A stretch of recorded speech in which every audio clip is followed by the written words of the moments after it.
Match of the Day. There's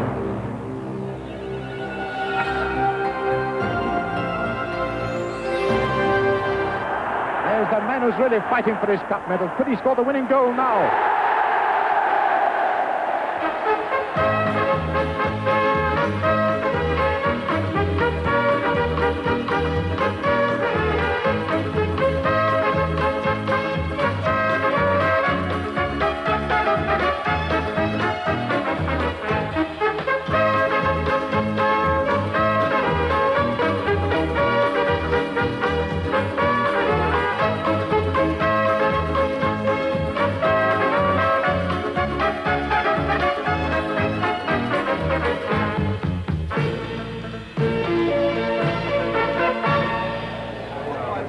It's been an upsetting time for supporters of Manchester United. A power struggle in the boardroom, a lack of success in the league despite big signings. So today's cup tie highly significant and hugely important for the club.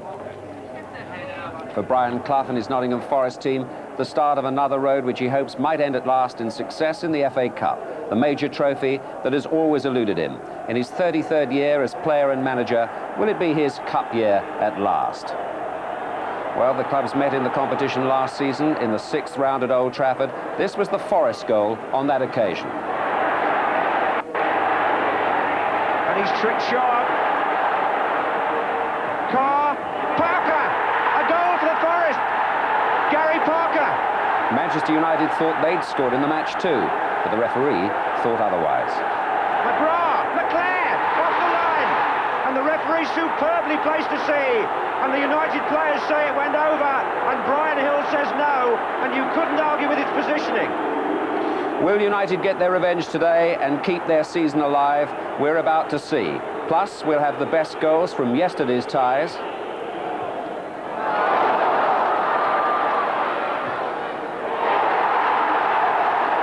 And at the end of today's match, the draw live for round 4.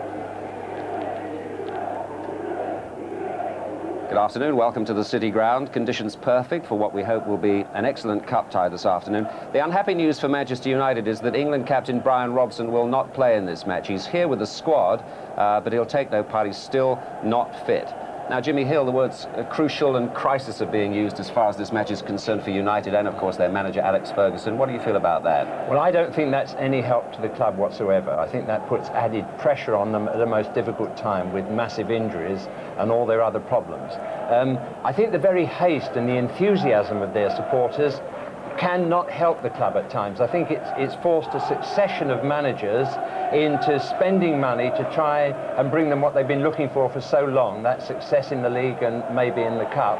And it's that each manager has tried to fulfil those dreams of the supporters too quickly. It didn't work when Laurie McMenemy went to Sunderland. It hasn't really worked at the moment when Terry Venables went to Spurs. He made some hurried buys and now really is sort of thinking at leisure of how he's going to reshape what he's done. So it can be helpful. They're wonderful supporters, but it puts a pressure on which doesn't help. And I think it's no help today to that team to have those kind of sort of messages for the future. The manager's going to go. Right. It isn't going to help. The Forest favourites today? I think they are now that Brian Robson is not playing. I have a sneaking feeling that United would avoid defeat, but not without their skipper. And they, just the way they're kicking in, I don't know if it's my imagination, but they almost looked as if they lacked a sense of purpose in some way. They don't look like a side who's come here to do a job. OK, we're about to see what happens. Let's now join Trevor Brooking and Barry Davis. Well, let's first of all check on the two lineups. And Nottingham Forest, not surprisingly, stick with the side which came back from 2 down against Liverpool on New Year's Day. But their home form, to tell the truth, has been a little mixed. They've won 4, drawn 3 and lost 3 in the league. Nigel Jemson is going to be a player to watch, I'm sure. He still keeps out the club's top scorer, Lee Chapman. And really looking at the Manchester United lineup, really makes one note the names missing. Apart from Brian Robson, Paul Ince, Danny Wallace and, of course, Neil Webb. And if you work that out in financial terms, I suppose it's got to be something around £5 million worth of talent missing from Alex Ferguson's side. I'm sure that we're going to see Brian McClare, not in his usual role up front, but dropping back a little bit, which means that Mark Robbins will play alongside Mark Hughes as a front two. Conditions very good. I walked on the pitch a few moments ago, and it's a great deal drier than it was for the match against Liverpool.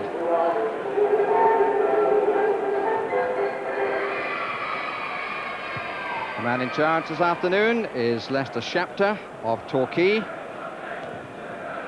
man who's been to Wembley in the League Cup final, Arsenal against Liverpool.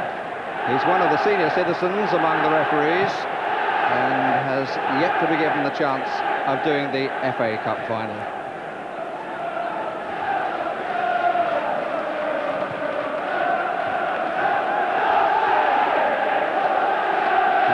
The man in the green sweater, although at the moment it's covered by a pretty healthy anorak. Man of 1,001 games, 1,001 delights, one might say, as the manager. Well, they may not have all been delightful, but at least all have had a story to tell. And we're waiting for the two captains to be called forward. Gives me a chance to identify the two linesmen. Mike Taylor from St Albans, that's the flag with the red trim, and Rob Harris from Oxford with the yellow trim. Captaining Manchester United, Steve Bruce, and the Nottingham Forest captain, Stuart Pearce.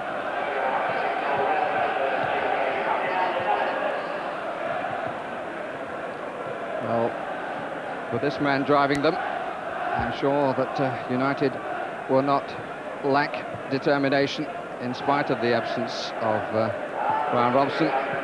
Stuart Pearce, I think Stuart only knows one way to play, and that's wholeheartedly. It sometimes gets him into trouble, but still I think holding off the challengers for his left-back spot in the international side.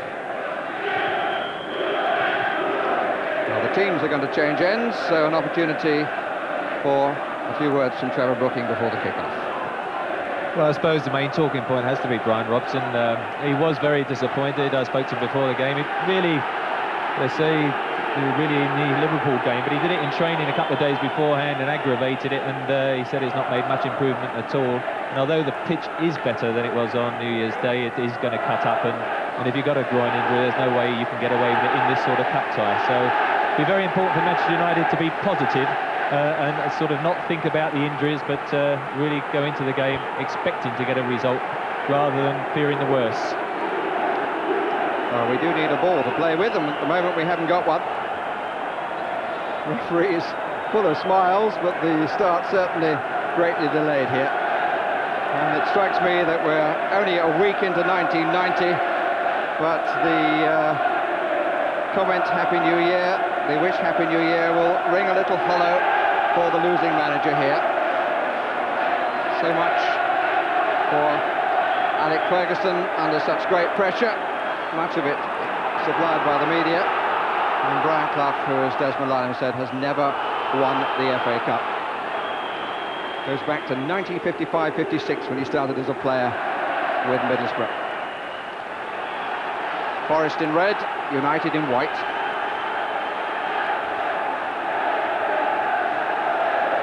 Here's McClare, starting off from the left side of midfield. Steve Hodge. It's a good challenge. Brian Laws didn't really get it away cleanly. Here's McClare again. Disappointing pass from him. First foray forward by Pearce. But not a good pass to Jemson.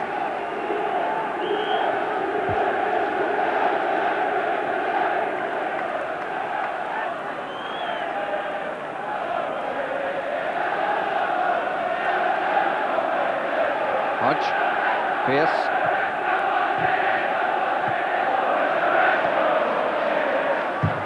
Came off Steve Chettle.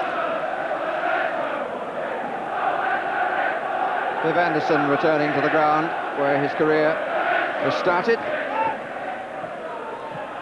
Another blind by Crosby. A lot of passes going astray in the early stages here.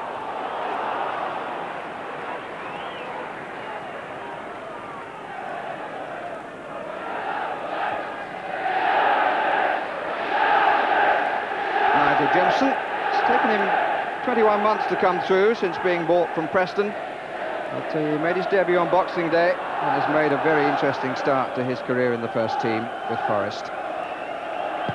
Steve Sutton. The player's header. Robbins to chase. Walker the cover man. No problem.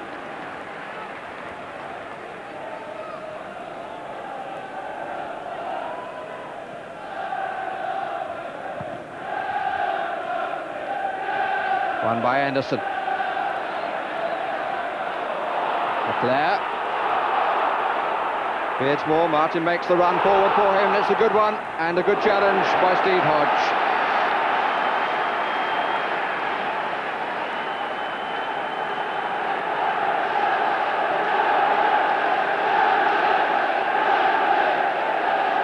And Robbins to take it. And Anderson comes forward, didn't actually get a touch to it, came off Pannister and was a good save.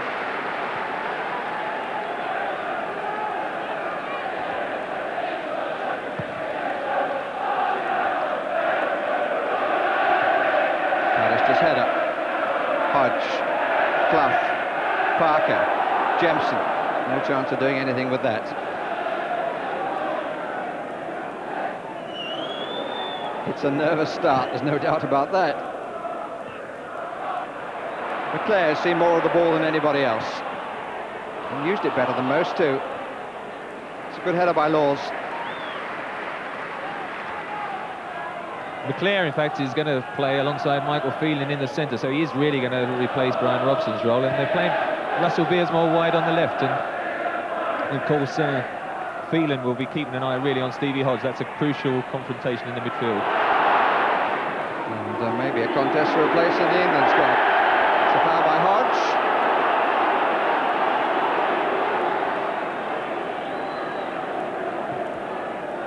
Anderson was a little bit sharp to claim the ball. Whether the whistle actually had gone before he handled it. Clough.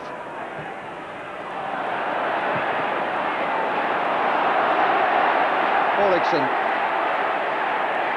Iceland's player of the year last year. Oh, that was a pretty strong challenge by Beardsmore. And the referee has penalised him.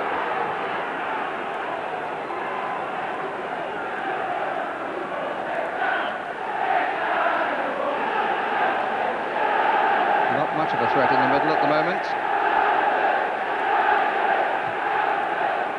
Clough is well outnumbered. Hodge.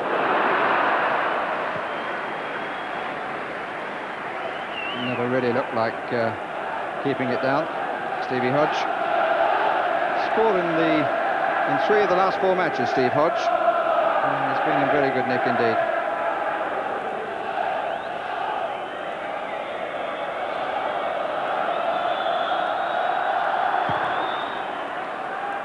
They've had the first 5 minutes.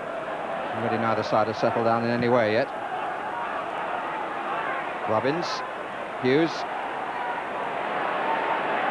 Carried by Parker. Found some help from Anderson. This is Clayton Blackmore. Phelan and Walker. Good play by the more experienced of the 2 England men in contention then.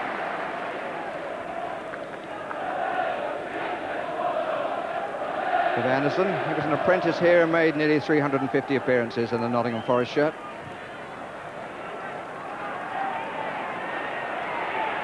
Orlickson.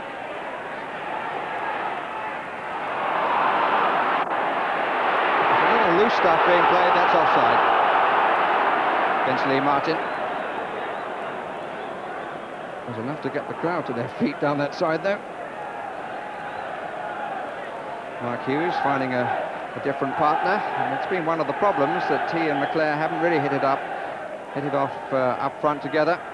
You've got to go back to the first match of the season to find a match in which both Hughes and Leclerc scored for United. Parker trying to get Hodge away. Pallister across.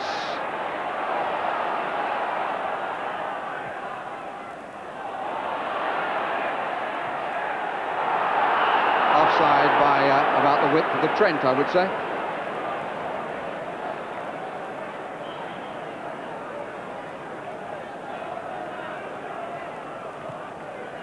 And offside at the other end too against Hughes.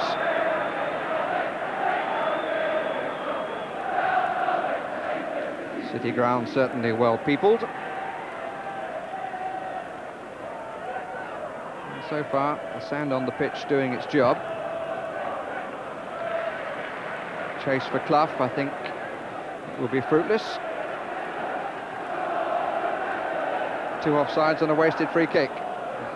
It certainly hasn't settled down yet. Unusual to see Nottingham Forest sort of play the long ball like that. They do like to pass it through the midfield and into Nigel Clough's feet, really, where he dictates where it goes from there. And at the moment, really a settling down period for both sides.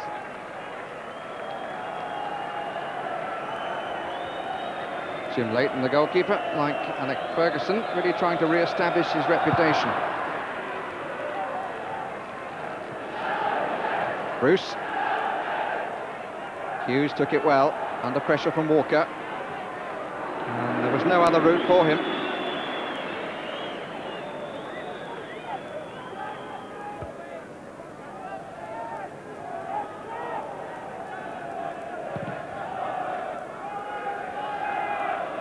Easy for Walker. Jemson. A little bit slow.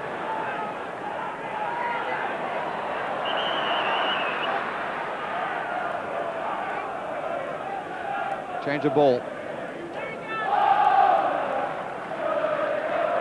Position of the throw, incidentally, being dictated by the referee between the two 18-yard lines and by the linesman between the 18-yard lines and the goal line. Sands was a little late, and the free kick is given against Hughes.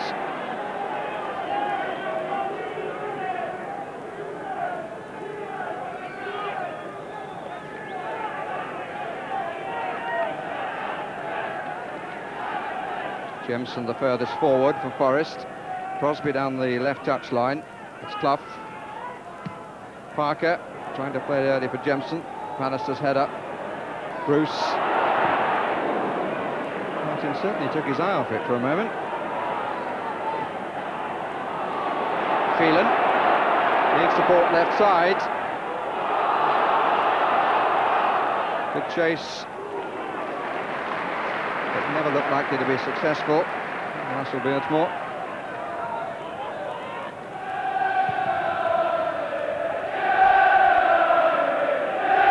Clough and Bruce. McLean. Anderson. Competitive challenge by Pearce and jumps the foul.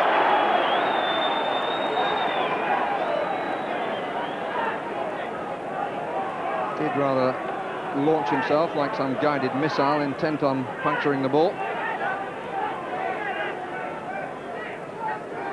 And we've had 10 minutes and frankly not too much to report as yet, but it's early days.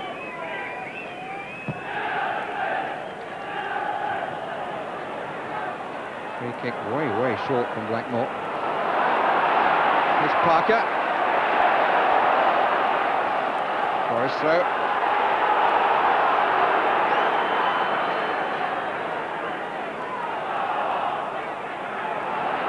Clough. Cut out by Blackmore, 2 against 2 for a moment. Safety first.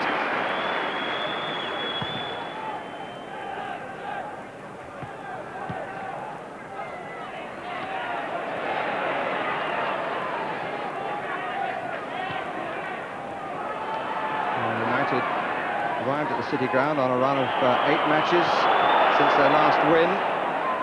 4 draws, 4 defeats. Forest have had 2 wins and 2 draws in their last 4, but they seem to be affected by the urgency and lack of confidence of Manchester United. Certainly their start nothing like as good as it was against Liverpool.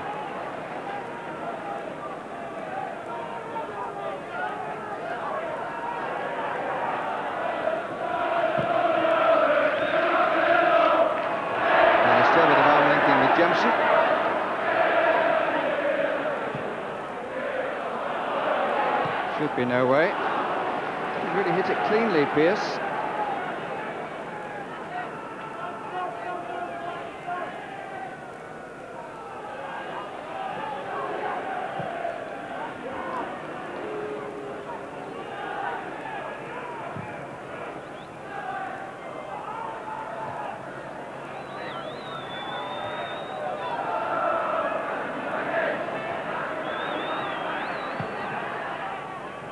Jemson. Olixon, just too wide of Clough.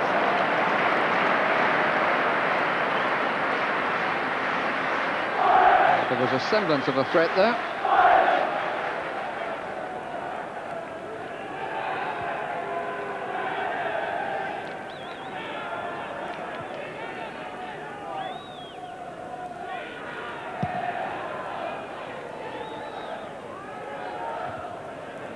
Won by Pearce. Pallister. Hughes, nice knee trap again, or thigh trap. Oh, made himself some space too well. Challenged by Walker. This is Parker, the man whose goal decided the quarter-final between these two last season. Beardsmore taking over the number 7 for the injured Brian Robson. Hughes. Martin, it's a bit loose, and that's a fine save. Robbins took it very swiftly. Forrest at 6s and 7s for a moment. It was a good turn, not the best of challenges, but a very good save by Steve Sutton.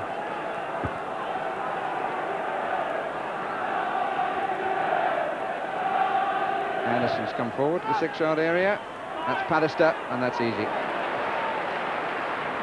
Well, the best opening so far, and probably Brian McClare running in, facing the goal, might have wanted the shot himself, but it was a good turn in a tight situation. And the first time, really, either side's managed to get the ball out wide, and I think you've got to do that with conditions as they are. Here's Olixon wide for Forrest. Jemson. Pallister's clearance, which Laws makes rather better than it was. Jemson shooted that superbly from Phelan. This is Parker. Crosby waiting on the left side, well left by Clough. Things are looking up.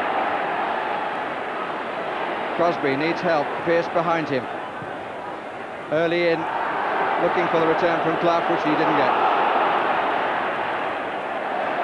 Good cover by Parker.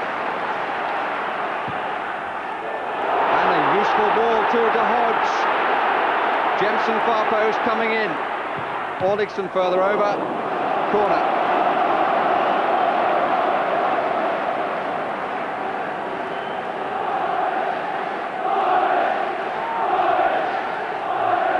We reached the 15th minute of the match, which has now come to life, it would seem.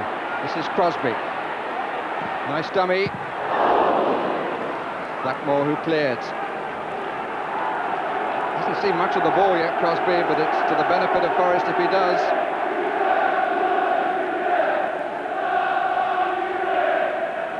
Probably of all the players on the pitch, he's most capable of offering the width that Trevor Brooking was talking about.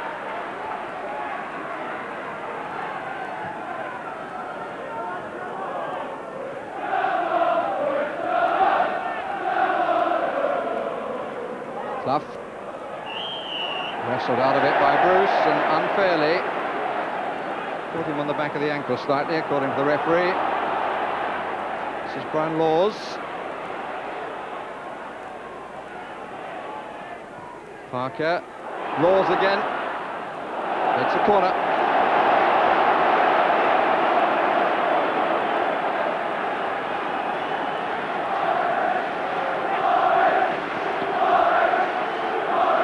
Toddy Olixon. It's his nickname for a rather lengthy Christian name. We'll take it. Hodge.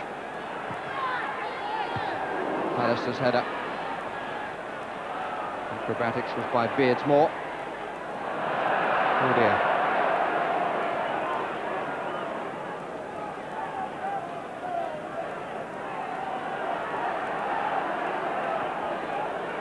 The recipient of the words is the referee.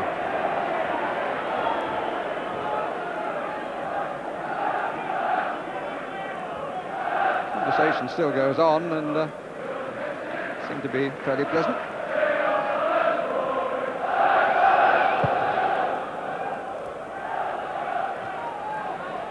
Good contest between Hodge and Phelan. And Jensen gets away for a second from Pallister. He recovers well, initially untidily and then with some nifty footwork.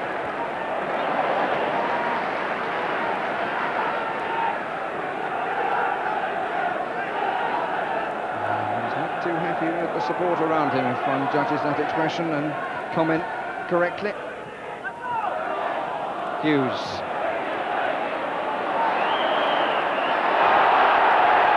Good kick against Hughes. And the referee, I think, will have a quick word. Oh dear, that wasn't the best of challenges. The referee wants to talk to Hughes, who lives up to his nickname of Sparky.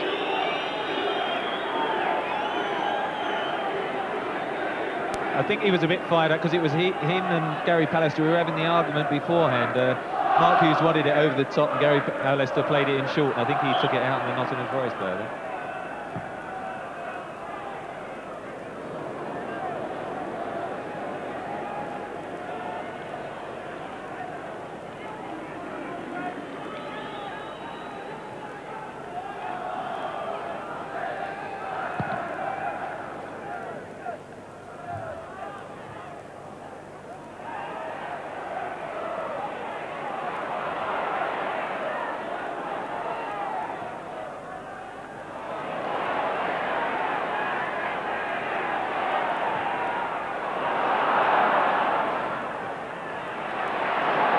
Stays in. And Jemson picks out Clough, who doesn't get hold of it. Here's Crosby. Oh, crucial touch by Anderson, but it came last of Crosby and is a goal kick. Amazingly it stayed in. It wasn't the best of crosses. Clough didn't get hold of it, but Anderson just nicked it away off Crosby, and it's a goal kick. There's Crosby, knowing he was very close there. How often does a miss-hit shot like Nigel Clough end up with a goal? On that occasion, Viv Anderson kept his head very well. I'm quite relieved that she didn't get a goal kick, let alone a corner. I think it was here first, Trevor. They used to talk about his elastic legs. They served him well then.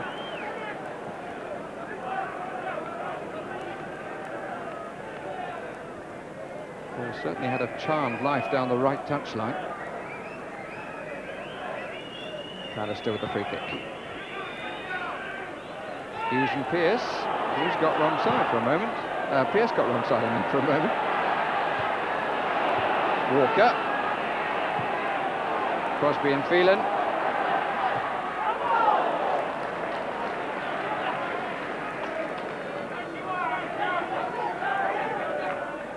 "20 minutes gone, no score, and certainly the match has improved in the last 5 minutes, and it's certainly competitive. Free kick against Bruce for a challenge from behind. I would think one more from Steve Bruce on Nigel Clough and he'll end up in the book, because that's the second or third occasion now. Laws. Parker might have let that run, but it's easy to say that from up here. Laws. Pearce.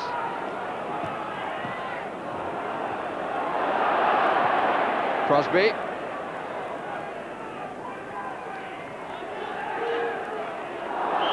Free kick.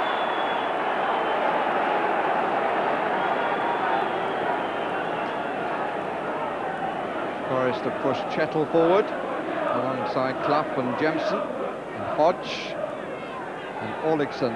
There's the Forest players in the 18-yard area. Pearce will take it. I don't think anybody had any doubt about that. It's curling. Needed a good save. It was much, much closer to Leighton than he surely would have anticipated. But he was equal to it. Phelan.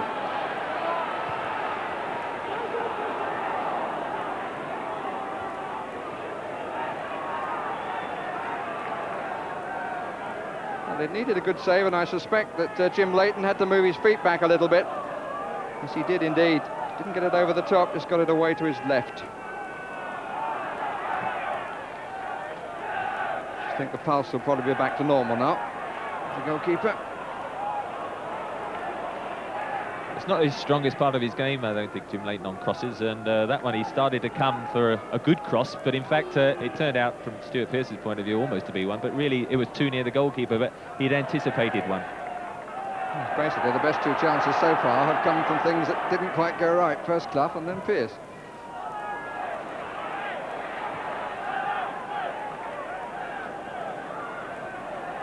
Hodge.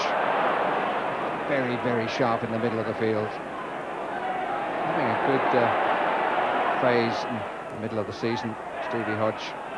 Finding the sort of form that he showed in the World Cup. People rather forget his contribution in the World Cup, not least against Argentina. And one of the best tacklers of the tournament on Maradona. Anderson.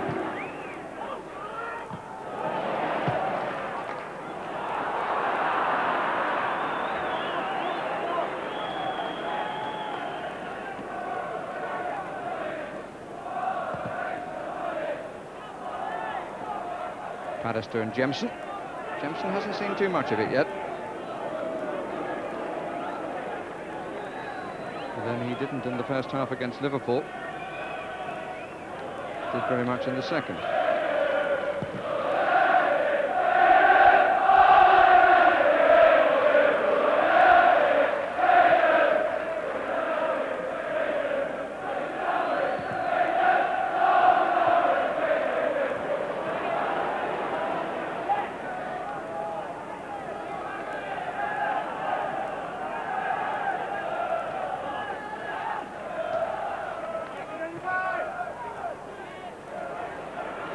Won by Hughes. Seen very quickly by Walker. A long run for Olixon. The back heel actually wasn't quite as strong as might have been hoped. And in the end, thought he had too much to do.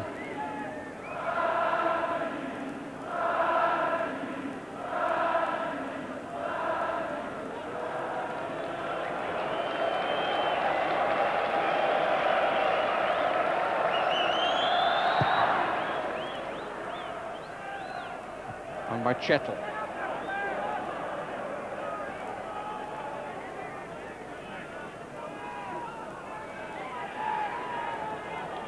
Pallister. Not too much movement. Chettle watching Hughes. Walker watching Robbins. Laws with Beardsmore. Hughes certainly felt that. Jemson, the long legs of Pallister. When Jemson shields the ball, Pallister's managing to get round and get hold of the ball. Well, won by Parker. This is Laws, Olixon to his right, everybody else left.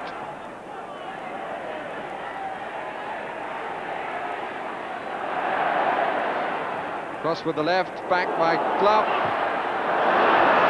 Corner conceded by Anderson.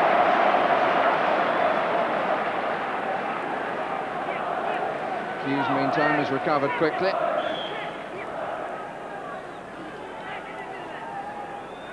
Hodge coming for the short one. Quite a queue on the 6-yard line. Parker! Well, he hit it hard enough, but he hit it wide. 3 players on the 6-yard line there. When it came out, urgently forward, but rocketing it wide. Defenders move out. Whoops. We'll tell you how the cameraman feels in a minute.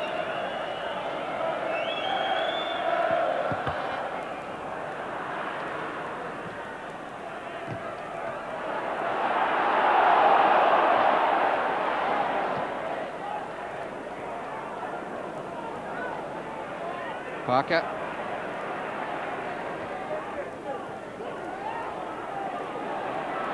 Crosby. Hodge is offside. Determined challenge by Pallister. Well, it's 0-0 here at the City Ground, Nottingham, and that's the position in the other two cup ties being played. It's Port Vale against Derby County, Charlton against Bradford City.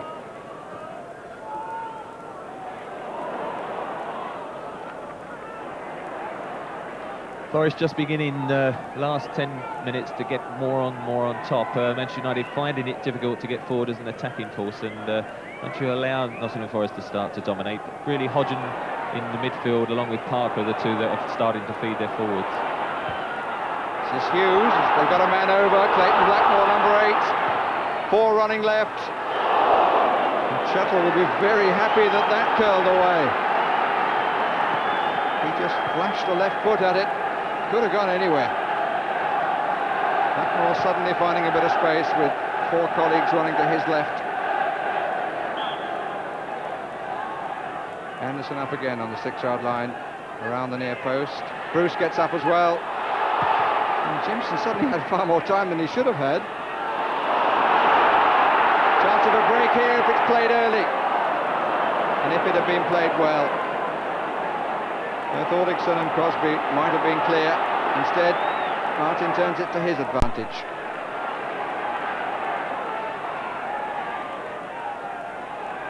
Bruce.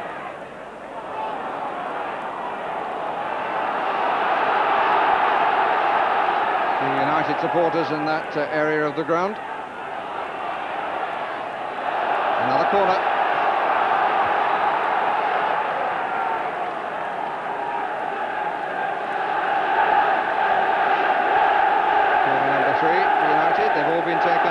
Robbins on that side.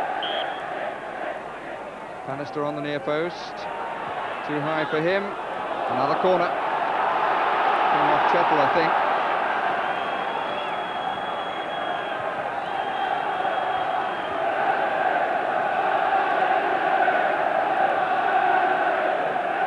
Anderson's pulled further back this time. In he comes now with Bruce, who is behind the goalkeeper. He wasn't challenged.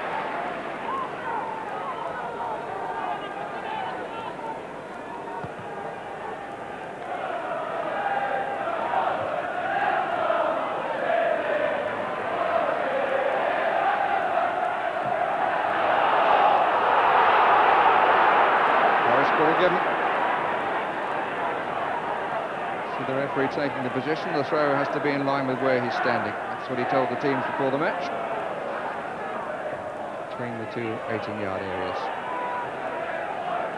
Pearce had to be a bit hasty, and the referee didn't like the challenge of Blackmore.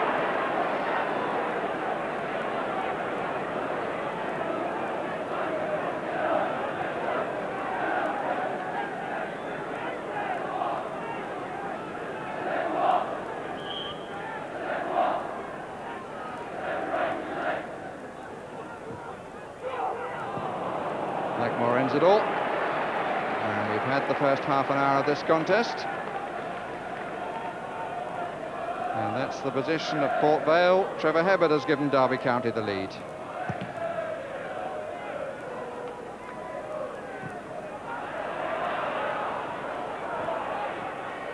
Parker, just a moment then when he played it but he didn't want to.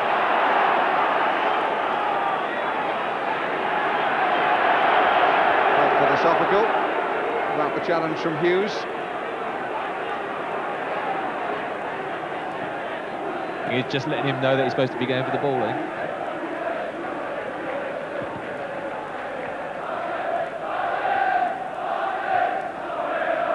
Actually, Mark Hughes is a very good definition of aggression, isn't he? Leclerc gave impetus to the attack. Again, 4 to the left. Again, a poor ball in. Poor ball out too. Leclerc's shot. Phelan. Too short from Anderson.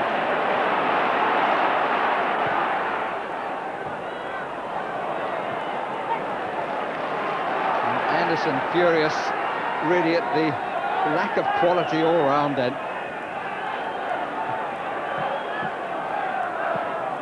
Bannister.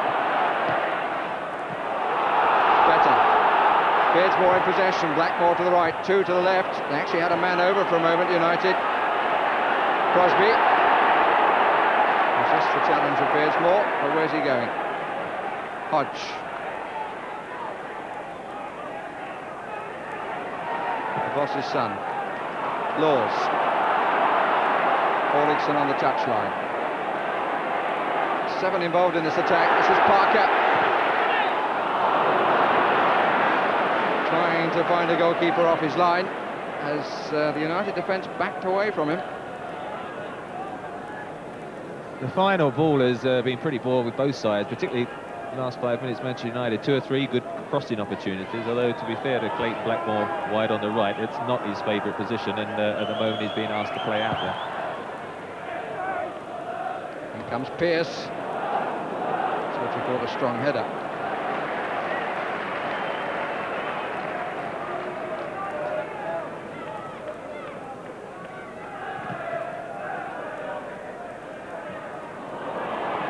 Hughes. Free kick. This time is in Hughes' favour. Inevitably, with the team struggling, goal scoring has been a problem for United. Failed to score in 12 of the season's 24 matches, and that includes 4 of the last 5. Anderson is forward, so was Bruce. That was McClare.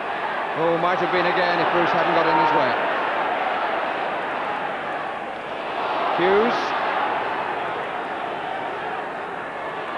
trying to bore his way through and having a passing word with the linesman.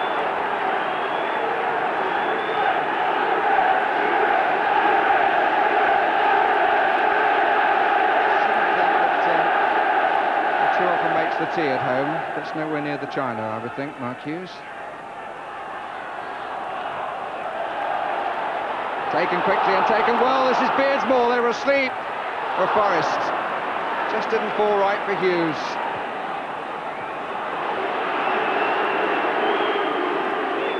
Anderson. Phelan. Blackmore. Looking for Hughes. And Sutton deciding to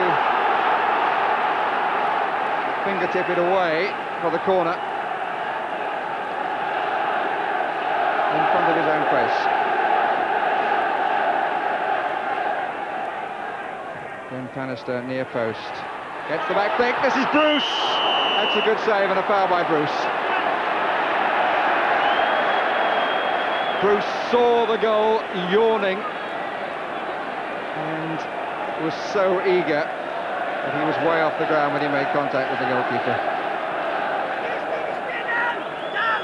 But it's the first time I think that they've got a knock-on for the player coming up. Up comes Bruce, number 4, and the arms were up. Certainly a foul, and look at the excellent positioning of the referee. Yeah, it was a foul. Gary Pallister is the one who flicks it on. He just gets probably a bit too much height, so you've got to wait for it to come down, and there, the hand up first. Definitely a free kick, but Forest must be very conscious not to give too many corner kicks and free kicks away, because there's no doubt with Pallister, Anderson and Bruce, they have got an aerial advantage, United, and certainly the last few minutes they've crept back into the game, and still both sides waiting for the breakthrough. We've had 5 corners from that side, United. It's probably the best one yet.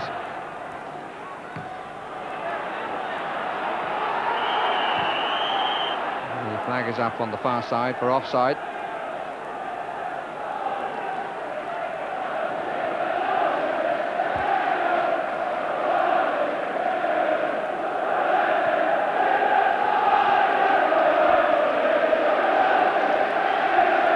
Of enthusiasm from United supporters who have had to put up with a lot this season, and by no means all of it from their team, who've also had to live with the problems in the boardroom over which they have absolutely no control or say.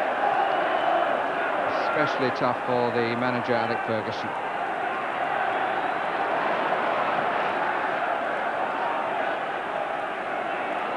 Jemson, Clough, Laws, stopped by McClare, cleared by Bruce.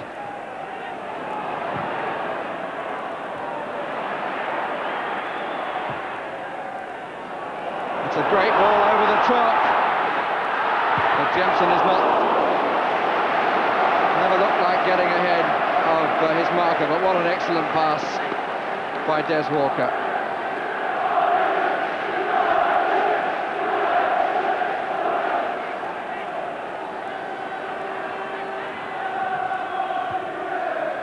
Off the head of McClare. Another chance for Ulrichsen to cross it, which he does. Nobody looked too comfortable on that, and it brushed from Ulrichsen past the waiting Nigel Clough. Clough, who's really not been able to provide the focal point of Forest play, which he does so often.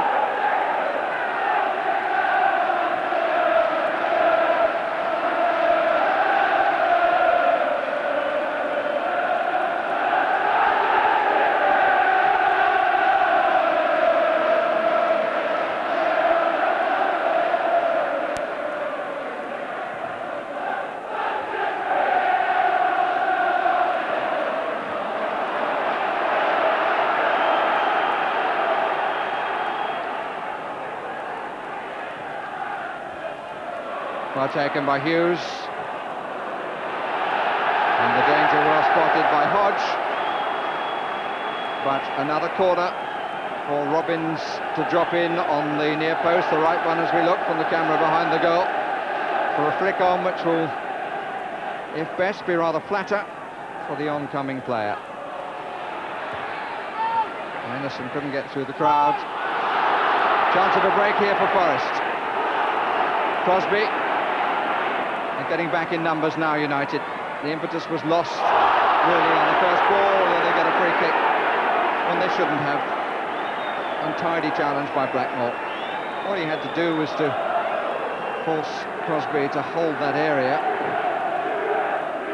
Clough didn't control it. McClare. Robbins wide to the left. Hughes the other way. Robbins not sure whether to come short or go. And I'm afraid that was the result, because McClare wasn't sure whether to play it through or short. Linesman right up. United crowd appealing for the corner. Not given.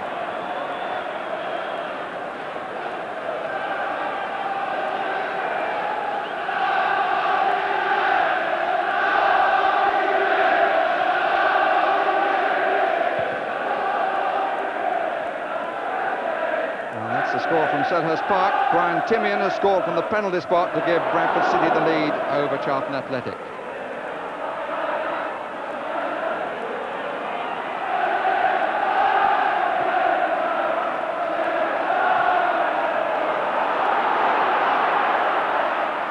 This is Crosby.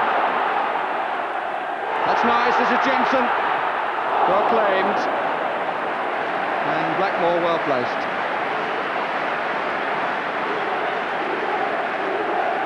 Another gaunt expression of Jim Leighton. And we move into the last 5 minutes of the first half. Still no score.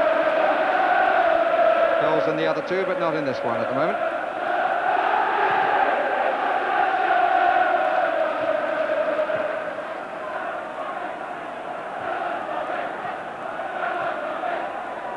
Misplaced by Phelan.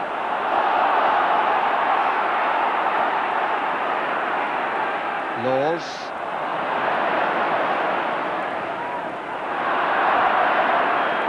Well, we've got 3 or 4 minutes of the first half to go. That really little move there just about sums up, I suppose, the quality of the football in the first half. It's not been very good. It's both sides a little bit tense. The final ball being given away. The crossing has been very poor, and it's meant that both goalkeepers are being quite comfortable throughout the first half. First time Jemson's been able to turn and run onto the ball. Clough not able to get the pass through to Crosby. Seems to me, Trevor, that the tension that United must feel has affected the play of Forest just as much. I think United have just tried to make sure they work very hard, keep it tight, particularly in midfield. Michael Phelan's very conscious as Siege Hodge runs forward. And then Nigel Clough in particular hasn't been allowed to get back in the game. And of course, Pallister and Bruce keeping things very tight, but they've never got men forward, United, and so it's been a stifling a game with few chances either end.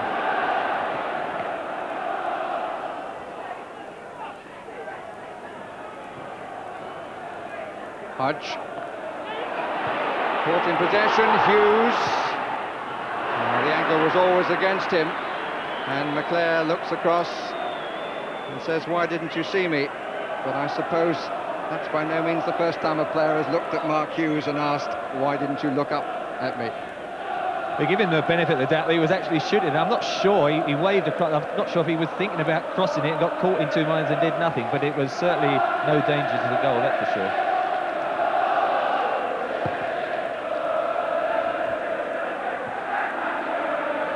Robbins. This is McClare. Didn't really have support, which is why he turned. Blackmore. Hughes. Square is Anderson. Forward was Phelan. Covering was Hodge. Very tidily indeed. Won by Anderson. Pallister suddenly all United bar Jim Leighton are in the Forest half. Too tight down the middle when they had a player wide.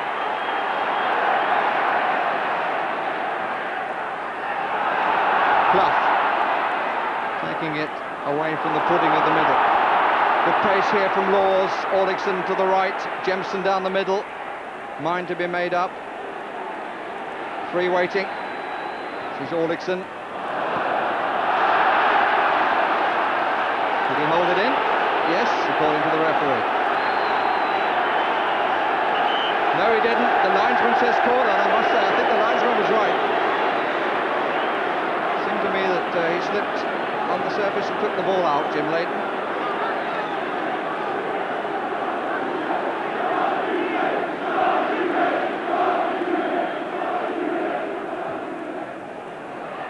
Didn't reach Clough because Bruce was there. Into the last minute of the half. Walker finds Crosby. Anderson invites him to go down the line where Blackmore is, and then Anderson just cuts off the attack before it even reached the prime.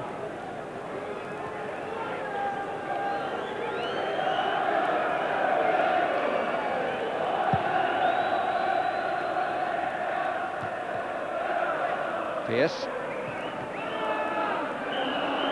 Offside against Jemson. United have pushed up very flat indeed. About some 20 yards or so from the halfway line.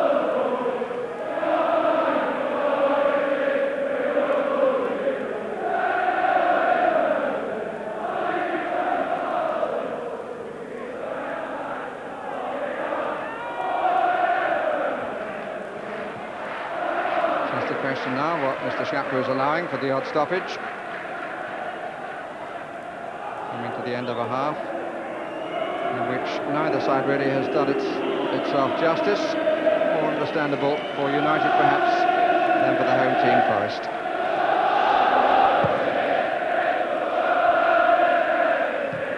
A wrestling match between Robbins and Walker. Free kick against Hodge. Probably the last chance of the half for someone to do something productive.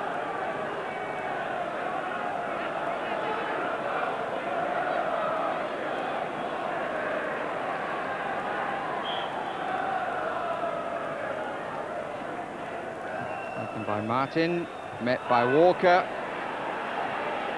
Phelan. Hughes thought about the shot slightly earlier, found a cross which was not a bad one, if slightly close. But the half comes to an end with a blank score sheet, 0-0.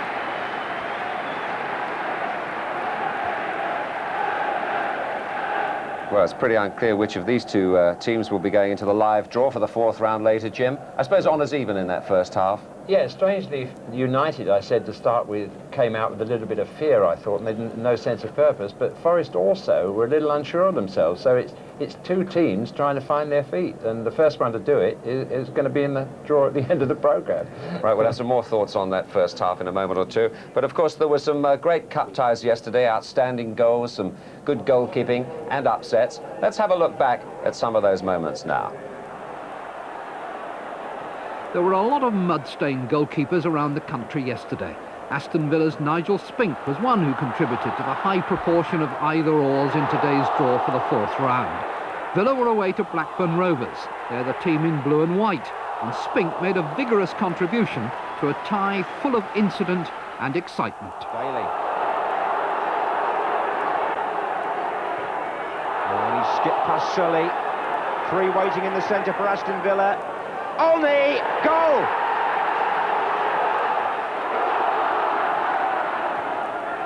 And Spink, oh! A goal! But what's the referee given? Spink dropped it, Sellers collided with him, and a free kick was given. Stapleton, goal! Blackburn have equalised.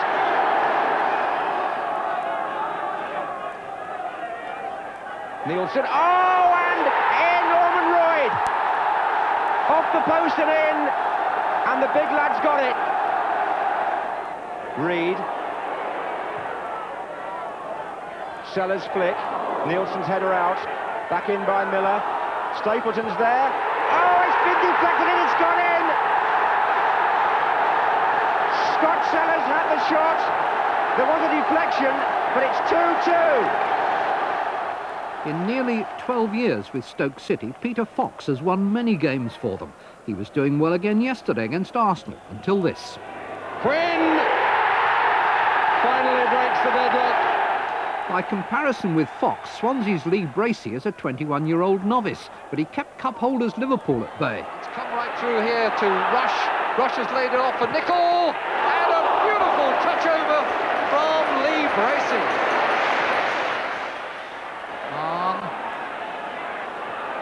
And McMahon had kept running and could make it. Bracey got his body in the way and was entitled to the luck the second time.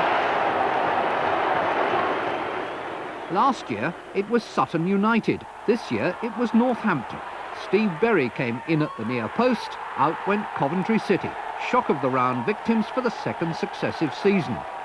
And you could tell it was the third division side who won by the celebrations. Cans of lager, not bottles of champagne.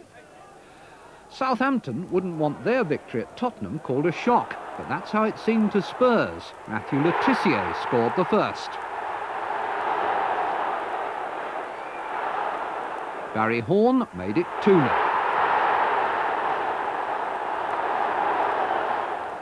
David Howell's reply for Tottenham was the most spectacular goal of the game.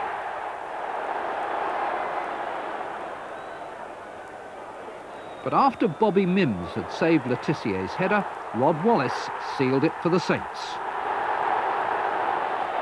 West Bromwich Albion beat Wimbledon by pace, according to the losers' manager Bobby Gould. Don Goodman's pace for the first. Gary Robson with a typical family flourish at the finish.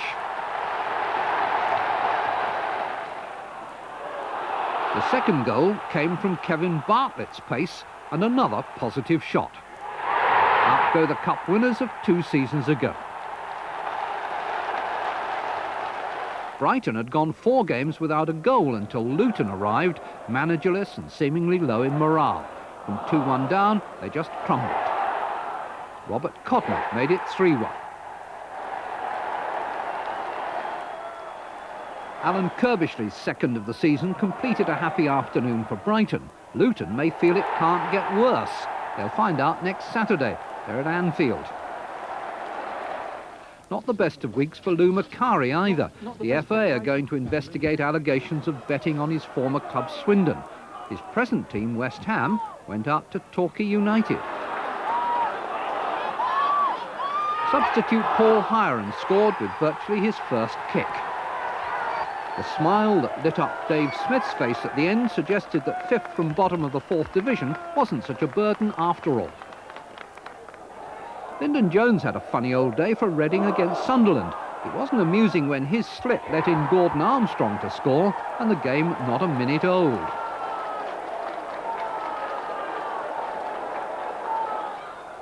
But an hour later, along came Jones to equalise.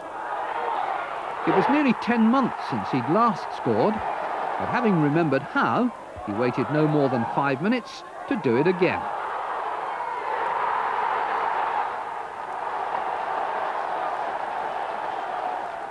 The Watford fans were growing impatient with not much more than a quarter of an hour left and their tie with Wigan goalless. Glenn Roeder set a captain's example to remedy that. Then Glyn Hodges scored less than 2 minutes later. No celebrations on the pier last night. Give a club a Mickey Mouse name and nothing surer than they'll sprout nose and ears to justify it. But Rochdale turned the joke back on Whitley Bay's Bobby Graham. Steve Johnson, who seems to have been around almost as long as Mickey Mouse, rubbed it in with the only goal. Who's the Mickey Mouse Club now? But Darlington kept a non-league presence in today's draw, and only Cambridge United's crossbar kept out David Cork's header. They'll replay in the North East on Tuesday. The Football League's leading goal scorer is Darren Rowbottom of Exeter City. He was under scrutiny against First Division Norwich City. Neville. Rowbottom got away from his man well, and again Gunn has to make another save. Rowbottom manages to turn. Butterworth finds Neville, who also has space to turn. Rowbottom! Oh, what a goal! Unbelievable!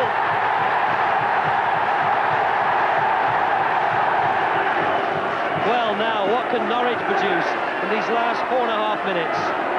Bowen. Flick! Oh, it's one apiece! Oh, dear!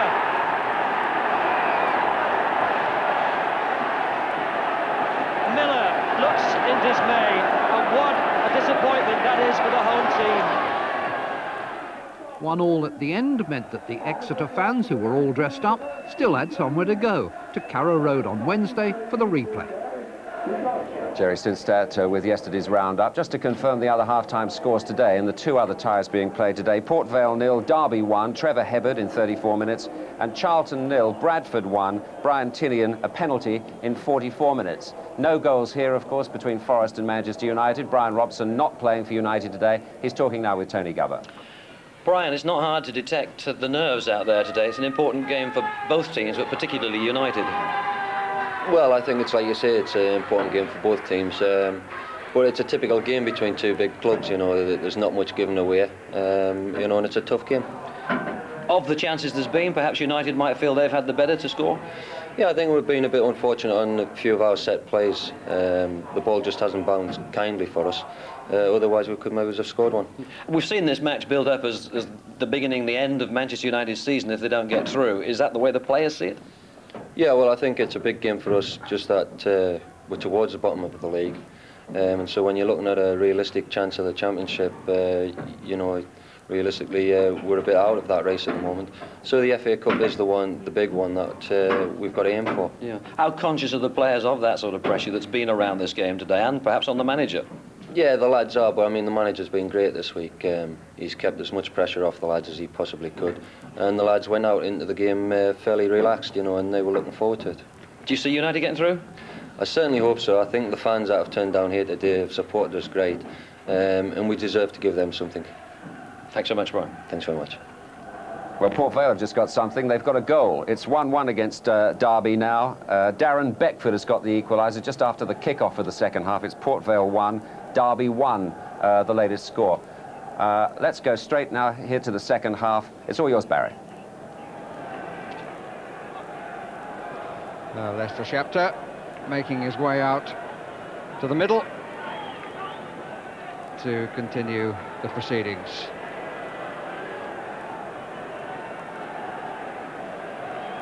He's been full of smiles all the way through, but the game hasn't quite matched them, I don't think, as yet. Alan Ball was talking yesterday about first half teams feel each other out. I think that in this case both teams have been trying to find themselves. Early touch for Jim Leighton.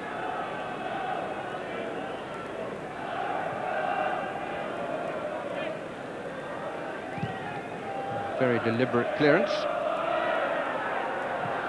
No free kick given. Taken by Hughes, and here's a chance for Robbins. He delayed when he surely should have not have done so, and an opportunity goes away. Hughes needed to be in two places then, both carrying the ball and there for the shooting chance, though in my opinion he was a little bit lucky to get away with being allowed to go on with the ball in the first place. Pallister, slight change.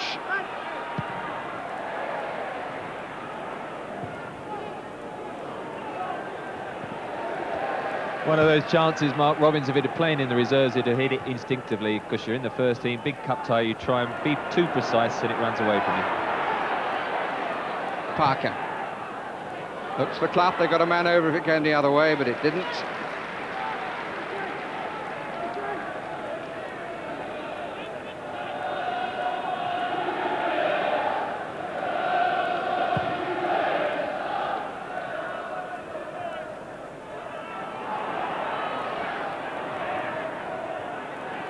Walker.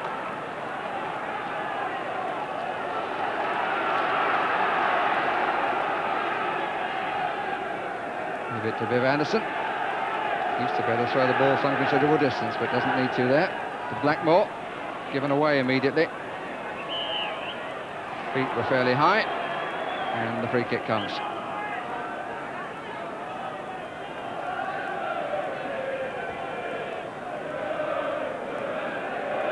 Pearce.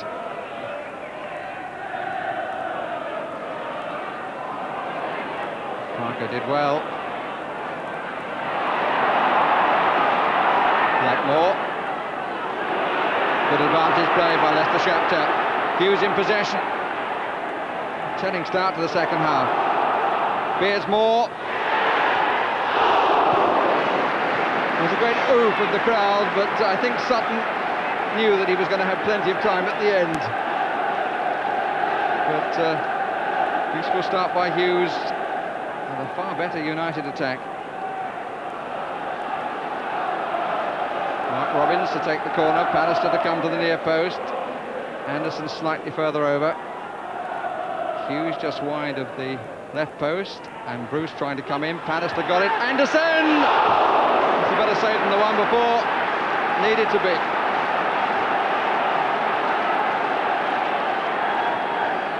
Move that much more around the box. Good header by Anderson, but well tipped over. Pallister in the usual position. Anderson trying to find a gap. In comes Bruce. It's a good header out.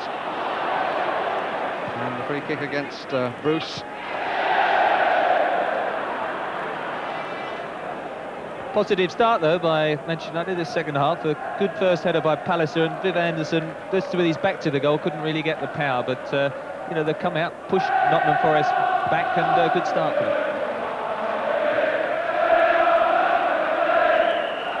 Free kick given against Bruce. Slightly awkward challenge by Clough. He came off rather the worse, except for the award of the free kick.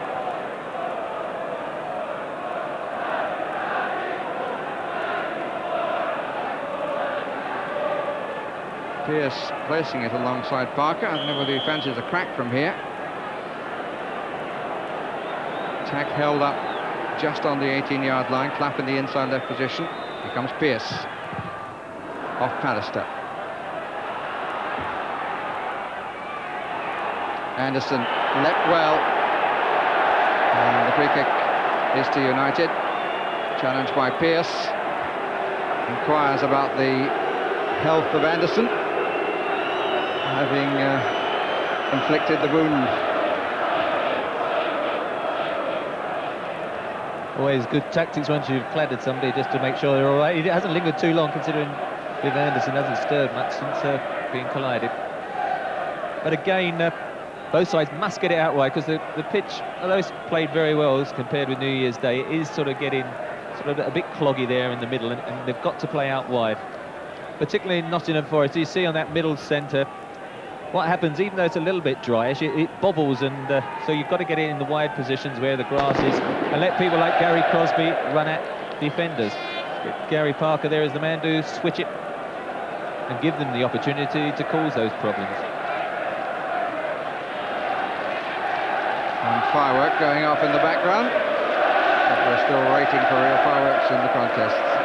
Anderson clearly still feeling the knock.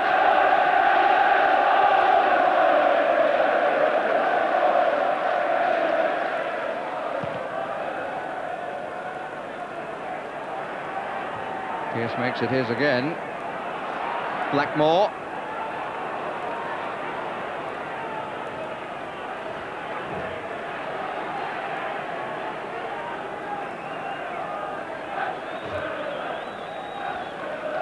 Alec Ferguson now down on the bench on the left side. Celebrated his 48th birthday last week. I suspect in the last 7 weeks, while United have struggled to find a victory, he's aged a bit more than that. Offside against Jemson.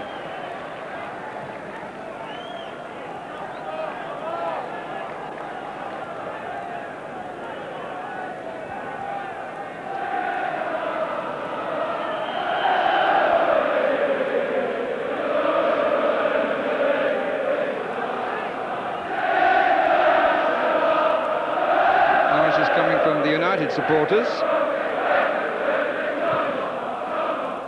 Alistair underneath it, so was Chettle. Confident, useful header by Warwickson. Jemson struggled really to get into the match alongside Cloughie.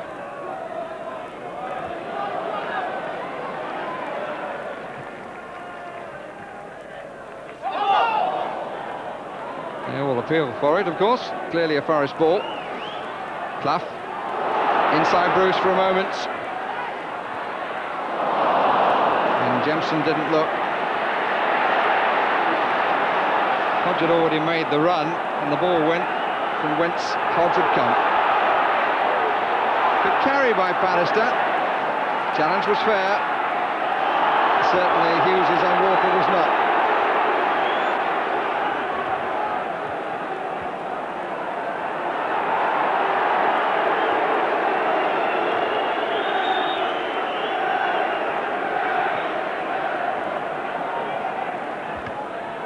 Parker. Wasted free kick, the ball initially given to a man who had 2 players of the opposition close to him. Oh dear, it's a terrible pass by Hughes. Parker, Clough, this is a chance.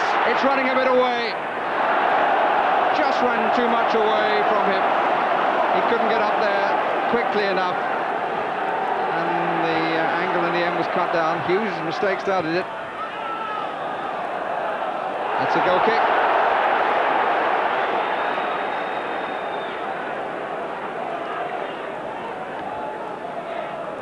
I think it was a polite way of disagreeing by Nigel Clough.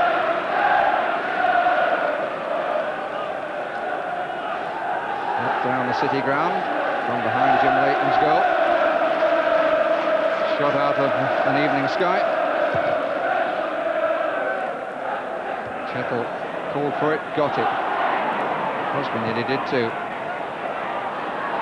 Blackmore, Anderson goes forward. Not for long. Pierce.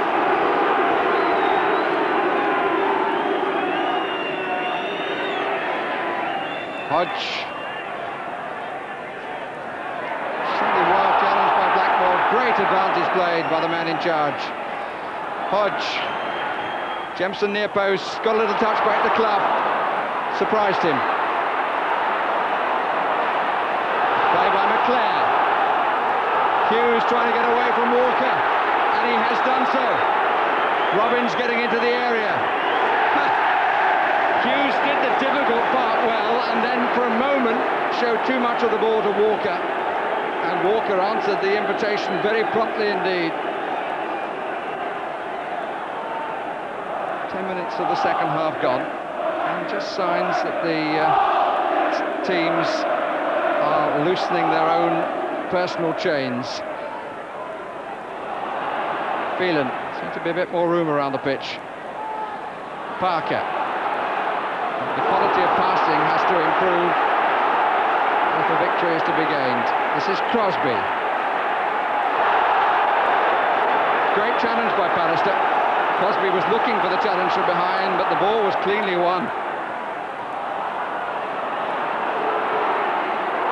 Chase for Robbins. He's a calm lad, is Steve Sutton. Orlickson. Kept in by Martin. Hughes, he's got a lot of room. And here's Robbins. And did it get the deflection? Was it Robbins or Pearce? I think it may well have been the fullback. But Robbins for sure will claim it. Well kept in here by Martin.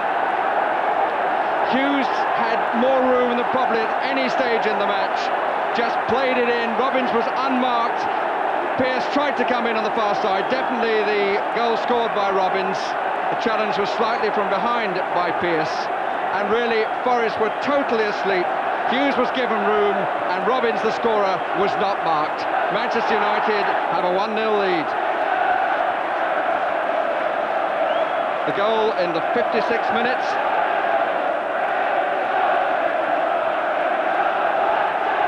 And young Mark Robbins, who made his debut in the third round of the FA Cup last season in the 0-0 draw against Queen's Park Rangers, opens the scoring here.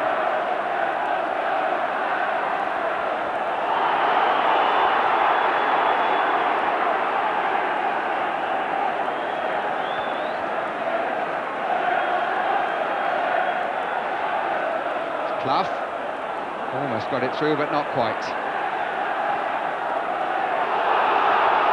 Robbins again.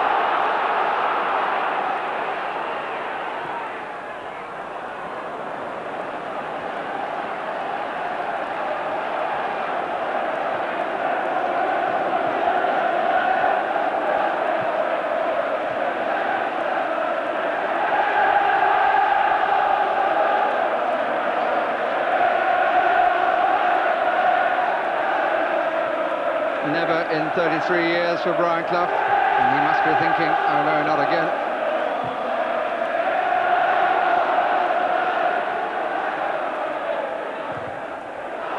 Comes to Clough, there's nobody in the middle.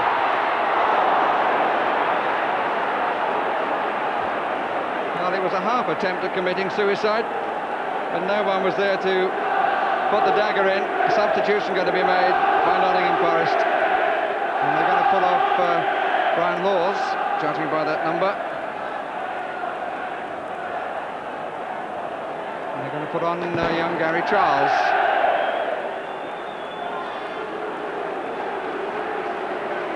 That's a defender for a defender. Here comes Brian Laws, replaced by a 19-year-old lad from London. Yet to have a handful of appearances, couple of substitute appearances this season. Here's a third.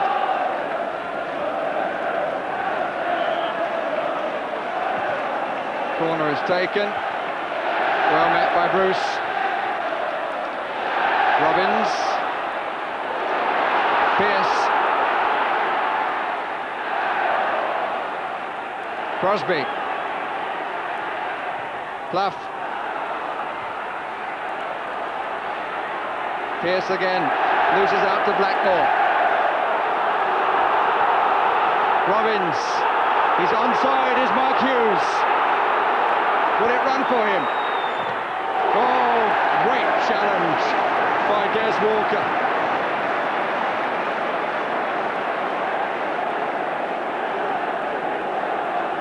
Had to make about 15 yards then, Des Walker, and an angled run.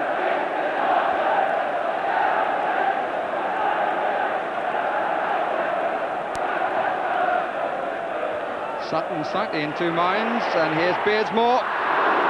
Sort of position that Brian Robson would have loved.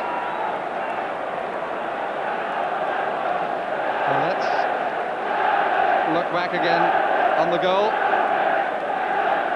Poor Toddy Orlickson, they're losing possession as he did against Liverpool for their second goal Monday. Great ball in, and it just bounced up nice.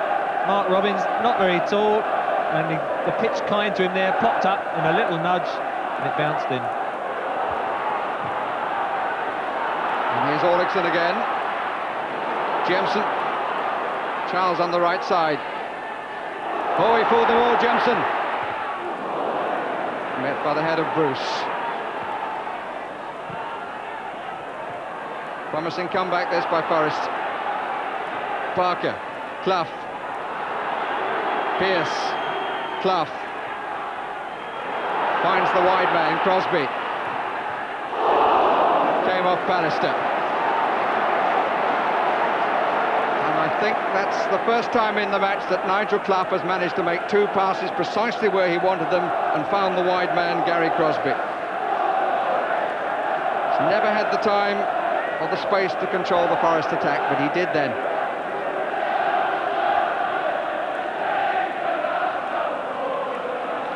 Clough on the line in front of Leighton. Out by Hughes.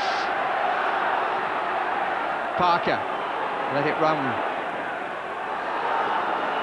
Livingston had come back to the defensive position. I sensed a certain anxiety there. That's Liam O'Kane coming out to rescue the ball. But the anxiety was with the United supporters, as Martin seems to hesitate on the clearance. Won by Phelan. Two ahead, one square. This is the square. McClare.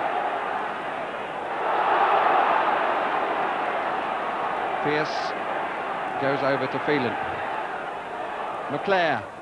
Walker wins it again.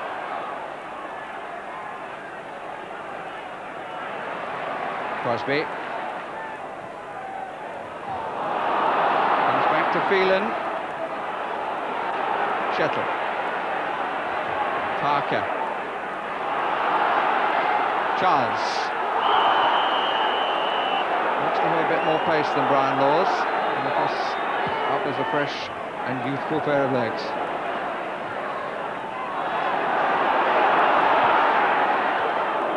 Cut out by Walker when Robbins was hoping for number 2. Pearce. The boos have the tone of Old Trafford.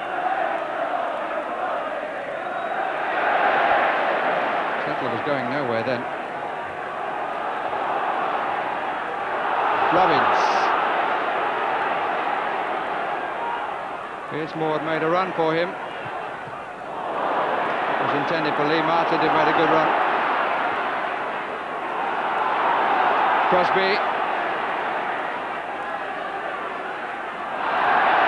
Clough with himself.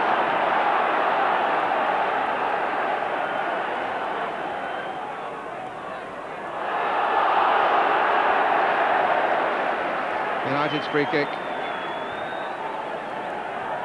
Gary Charles there is a sort of fleet-footed fullback. It's surprising he got Terry Wilson on the bench as well. When you go 1-0 down, I would have thought Brian Clough might have been happier to bring a forward on, but of course 2 defensive players on the bench means he had no option really. But we're really not suggesting that Brian Clough would do the obvious, are you? So often he does things which surprise people. So often over the years it's worked. Bruce, Bannister, Orlickson. Wasn't kept in.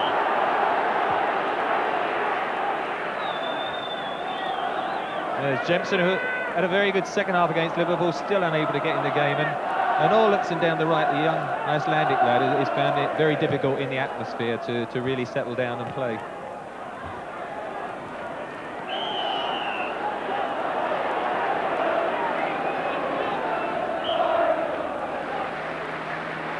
Bruce and Anderson both going forward. Bruce checking that Phelan stays back. Both taking a position on the far side.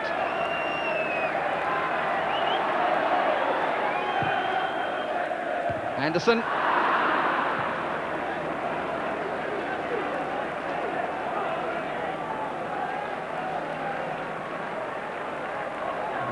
No No real reaction on Alec Ferguson's face, the most beleaguered manager in the game.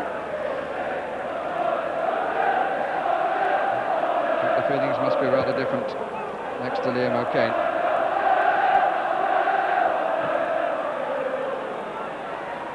Minutes of the second half gone, 25 minutes left. Nottingham Forest 0, Manchester United 1. Scorer, Mark Robbins.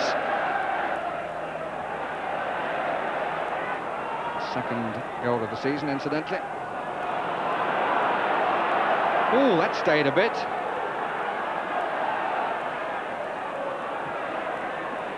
Charles. He's a very confident young man. Chettle didn't really make it. Chettle has stayed down as the other number 5 Phelan sets up the United attack. Early cross covered by Walker. Had another fine game for Forest. Is that really emphasised?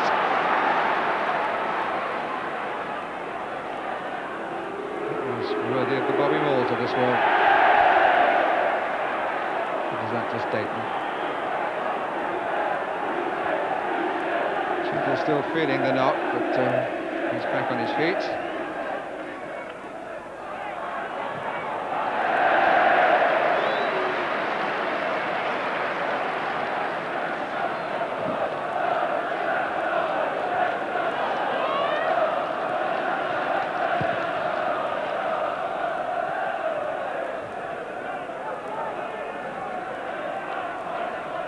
Bannister.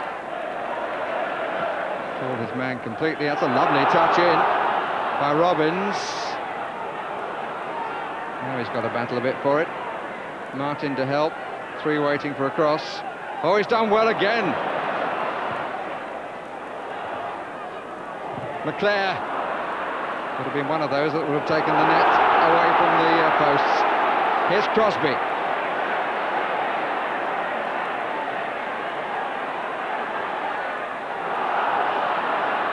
Jemson won't make it. Doesn't look as comfortable on the left side, Gary Crosby, for all that run, does he? I'm surprised, because he's a naturally right-footed player, and there's a tendency to come inside, and of course it closes everything down. There's Nigel Jemson, who tried to get on the end of that pass. I think Terry Wilson, perhaps the other man on the bench, will have to come on shortly, because Manchester United are dominating at the moment. Bring him on in midfield and perhaps, I don't know, push Stevie Hodge up a bit more, but there has to be a change, because at the moment you can't see Forest getting back into it if they keep things as it is. Robbins, fired by his goal. Hughes, has been fired all through. Blackmore. And there's Walker's timing of coming away to make the interception. It's holding Forest together at the back. Just suggested a comeback briefly with a couple of good passes from Clough, but it really was only brief. Won by Chettle.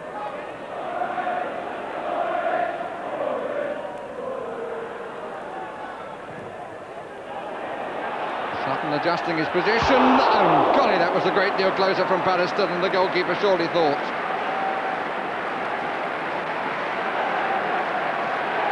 That was long cross. And Sutton seemed quite calm about the whole thing, but Pallister won it, and it just brushed over the top of the angle. The much maligned Gary Pallister's had an excellent match. He and Stevie Bruce have combined very, very well and kept Jemson, and particularly Nigel Clough, very, very quiet so far. Play by Parker. Jemson going for the head when on the chest might have been better for him, but probably was more difficult to do.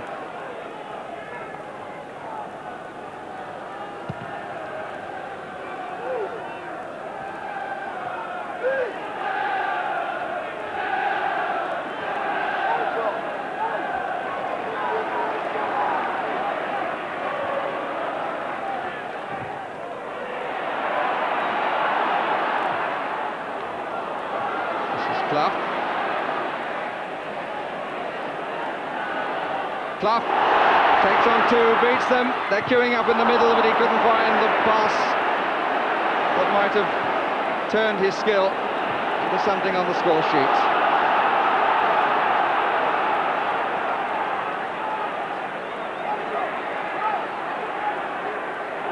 Minutes left here, and in the other two matches it's 1-1 between Port Vale and Derby, and Bradford City are beating Charlton at Selhurst Park by the only goal of that contest.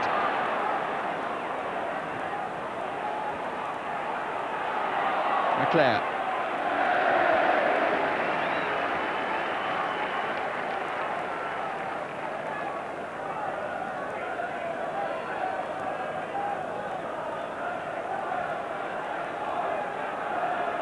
And a rare moment for Manchester United in recent weeks. Has to take any sort of sting out of the game. A rare advantage for them.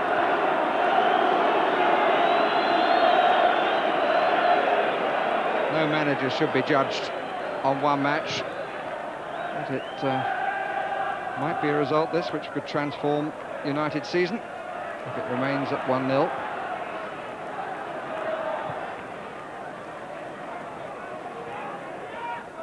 Martin.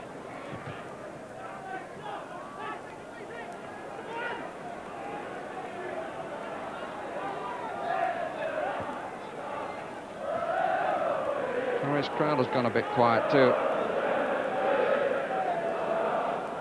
Beardsmore took it well. Hodge just away from Blackmore. Robbins was the player who went into the 6-yard box. Nobody really came behind him. This is Parker, carrying in the mud, and was tripped as well. Charles.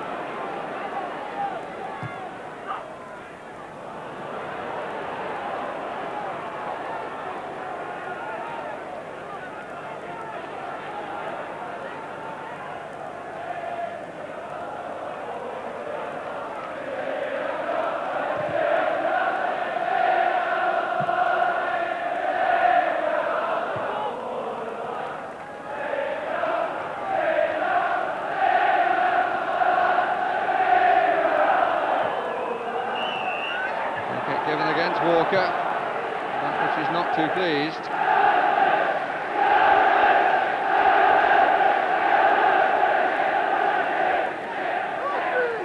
Anderson starts to go forward. McClare with about 10 or 15 yards to move into.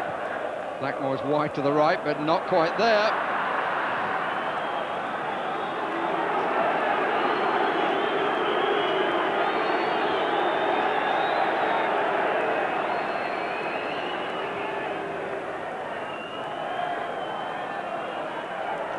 Referee wanting a word with Blackmore.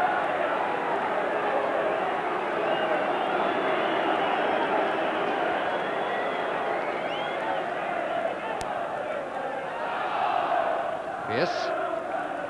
Taken by Hodge. Clough. Charles. First time balls, but the last one was a poor one.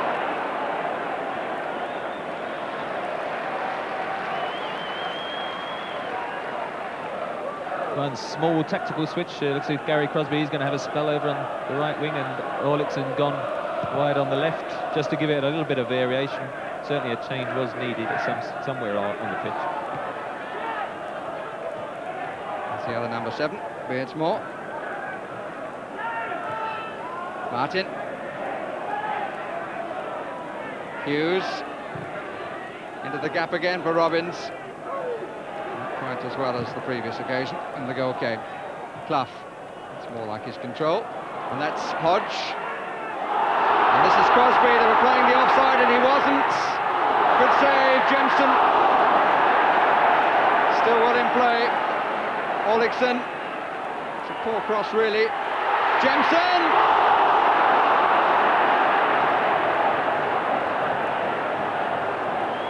Well, they survive. Crosby catching the United back. Now look for Anderson here. He'll put his hand up in a minute and claim for offside. And clearly Crosby wasn't. Leighton came out well to parry. And Anderson got the foot in. And Orlickson finally getting the cross in, and Jemson on a tight angle as the ball came to him. Interesting that Leighton was in fact moving to his right, but the ball was wide of the post from Jemson's viewpoint.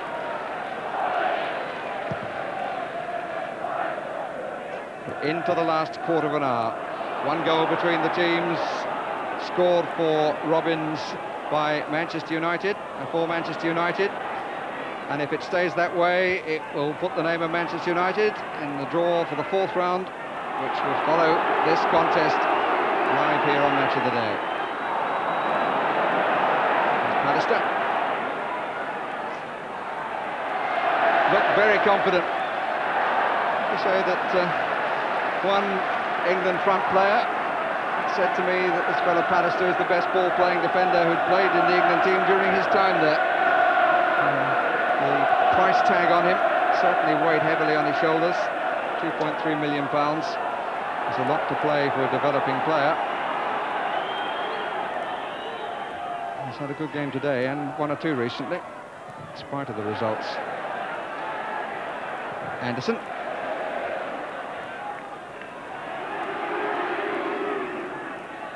Good early touch by Hodge. Clough. Hodge didn't continue the run for some reason.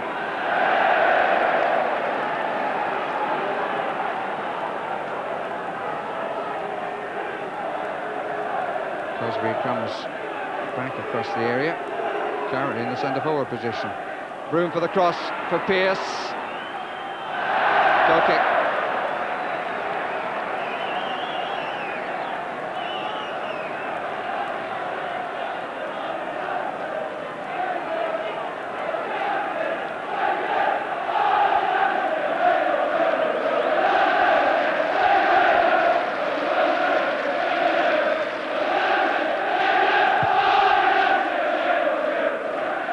Pearce wins it. Clough. Hughes. McClare. Space on the left for Beardsmore. Early run by Martin. Walker across. Another fine challenge.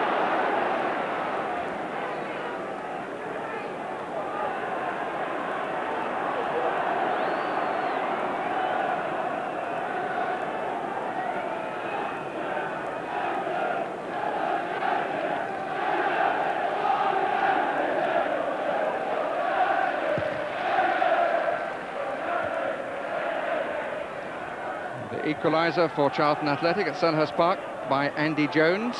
81 minutes. So 9 minutes left there at 1-1.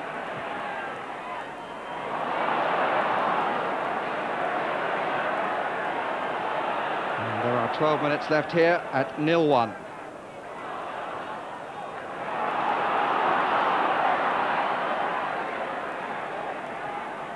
Clough.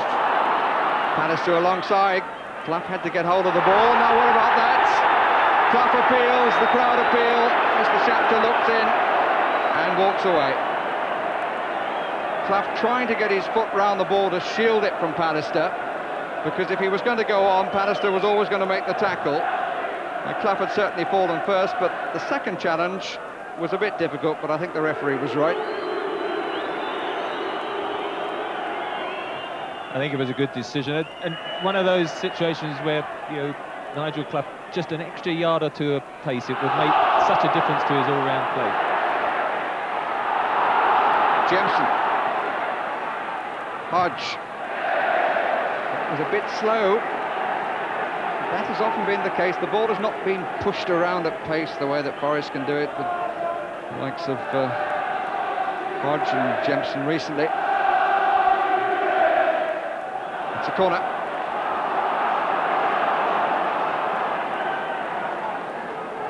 I think, Trevor, when Brian Clough's team don't push the ball around in the way that he would wish, the lack of pace of his son is more obvious. Pearce with the cross, punched by Leighton, long distance, missed by Parker. Charles. Orlickson's cross, well claimed.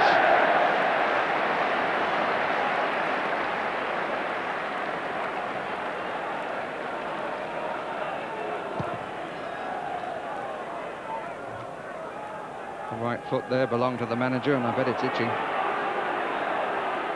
And he scored almost as many goals as matches he played, Brian Clough. His team desperately in need of a goal from somebody here. Otherwise, yet again, he won't make it in the FA Cup. Here's Charles. Got deflected and has well claimed again. Well, that's what they brought Gary Charles on, to make those forward runs in front of Orlickson, who's back on the right now. And Gary Crosby, though, is one of those in the middle playing up alongside Nigel Clough, but they're not particularly tall, so the crosses have got to be whipped in along the ground. Pearce. Jemson.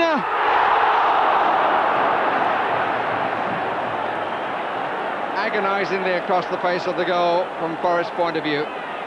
Happily from Jim Leighton's and United's. It was a precise pass.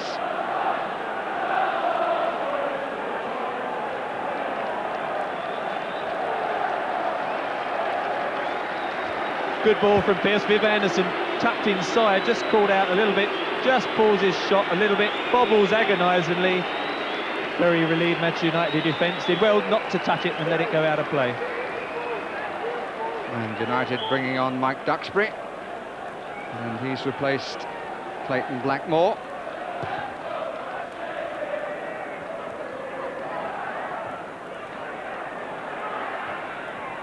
So a totally defensive player, really. Although he's taken the position on the right side, roughly where Blackmore was. Ball was out. As much as anything, I think they want Duxbury to make sure Stuart Pearce doesn't make one or two of the forward runs he's starting to do late on in the game. Just wondering, Trevor, whether Pearce will be pushed up front to give the sort of aggression that Hughes has supplied.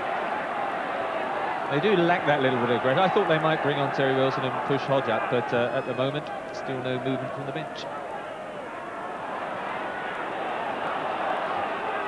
It's a Forest ball.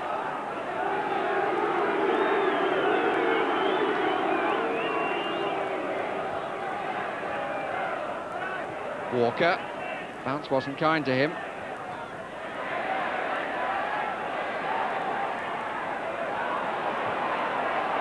Space for Hodge. Bruce trying to get across. Jemson. And Bruce did enough by his sheer physique.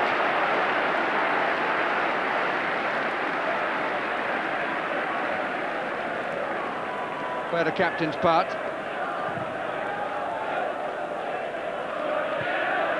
7 minutes remaining. That's a good turn, but he couldn't get the pass in. But he was held a bit, Crosby. Free kick is given against Bruce.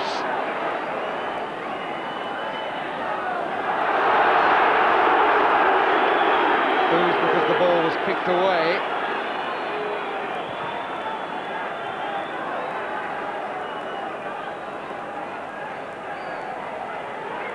Parker will take it. Longest goal. Won the contest in the cup between these two last season. Well met by Pallister, but not the best of headers. Fell kindly, and he didn't quite run from his own half, Mark Robbins. If he'd have just delayed a second, Hughes would have put him away, because he would have been from his own half.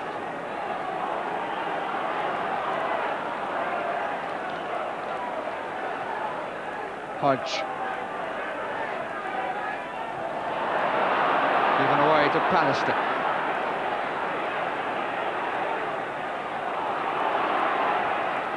Duxbury. Two down the middle. Hughes and Robbins. This is Phelan.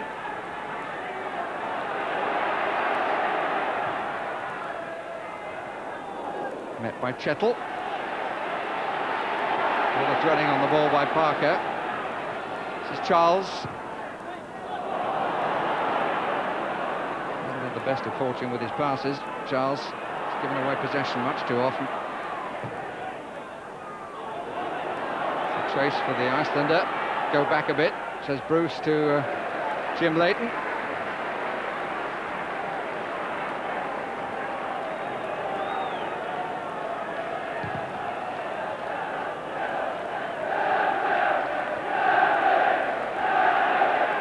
Where We're into the last 5 minutes. Nottingham Forest 0, Manchester United 1.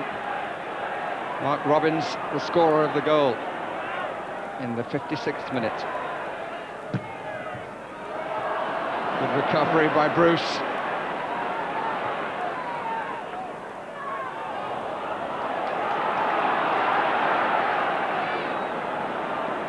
Charles. Crosby. Bruce.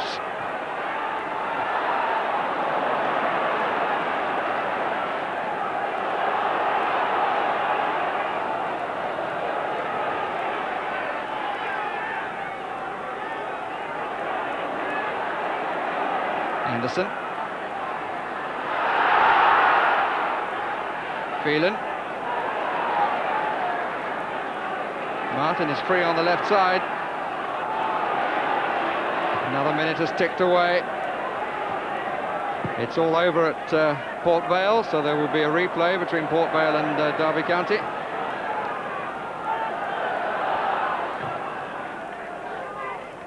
Oh, miscue. Almost set Robbins in for number 2.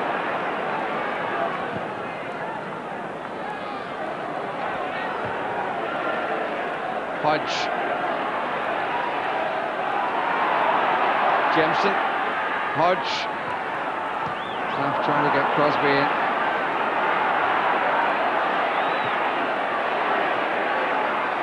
Parker. Hughes, who came back to claim it. Walker. Charles. Crosby. Free kick.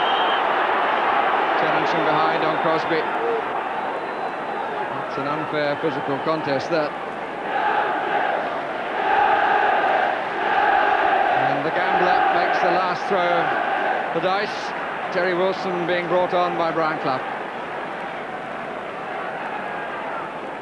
3 minutes left.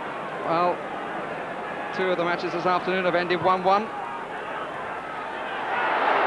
Leighton. Jemson! And maybe this one will too. No! The referee is going to disallow it. But he's certainly being surrounded by United players, and a free kick has been given.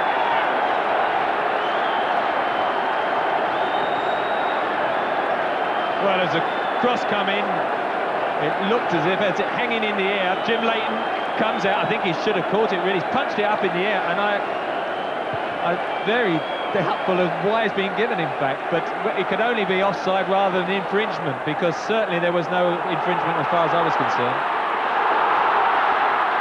Clough just couldn't get it out to Crosby.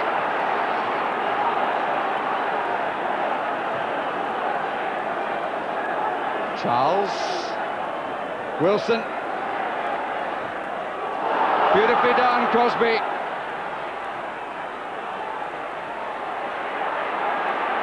It's got to come across. 90 seconds of the 90 minutes left. And United with a chance of a breakaway. Here's Mark Hughes. Mark Robbins is far side. No real support coming up. Now Beardsmore. Possession is probably more important to United.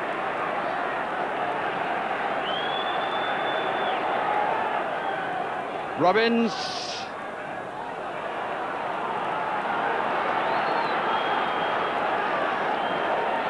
Sutton anxious to get it forward as Forrest a few seconds ago came so close. I just wonder whether there was a push here by Terry Wilson, and whether that's the reason, but wasn't the best of goalkeeping. Jemson finally got the nod, but the referee was right on the spot, but the linesman, I suspect, flagged first before the referee blew his whistle. He's definitely reacted to the linesman's flag for offside. Whether they were interfering with play, I think the arguments will go on for that one rather a long time. Hughes. Yes, I agree with you, because it took so long before the flag went up. Must have been for the offside. Here's Walker. Man of the match as far as Forest are concerned. Is he going to save it for them? Well, he struck it well. But unlike the to score from that range. We're now into stoppage time. Charles. Wilson. Free kick has been given.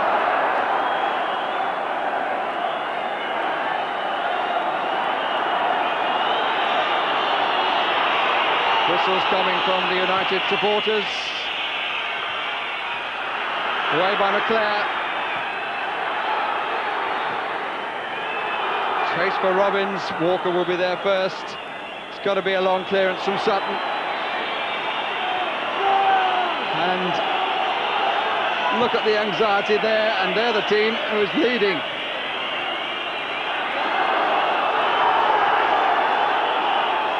Throw is given the other way.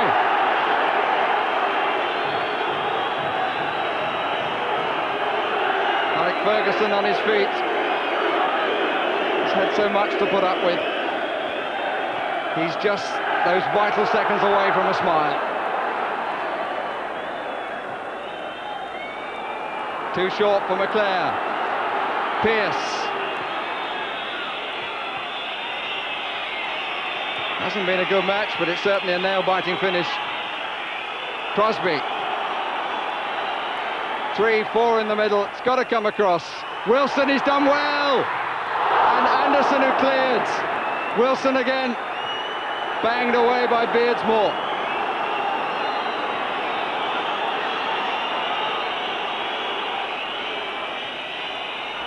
Wilson once more.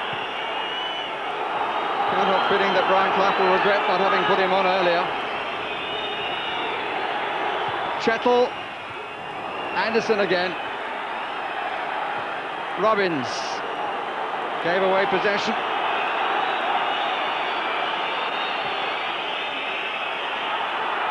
The long ball met by Pallister. Chettle. Offside. Just felt the watch. Didn't look at it.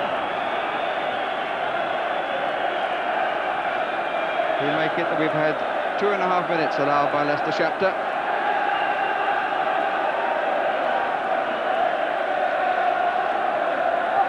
Oof. A bit too close for comfort.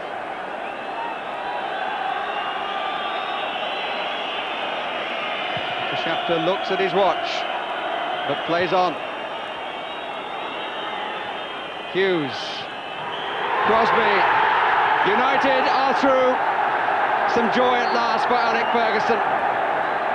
The one goal scored by Mark Robbins in the 56th minute. There's a smile on the face of the United manager and on the faithful supporters. And disappointment again for Brian Clough.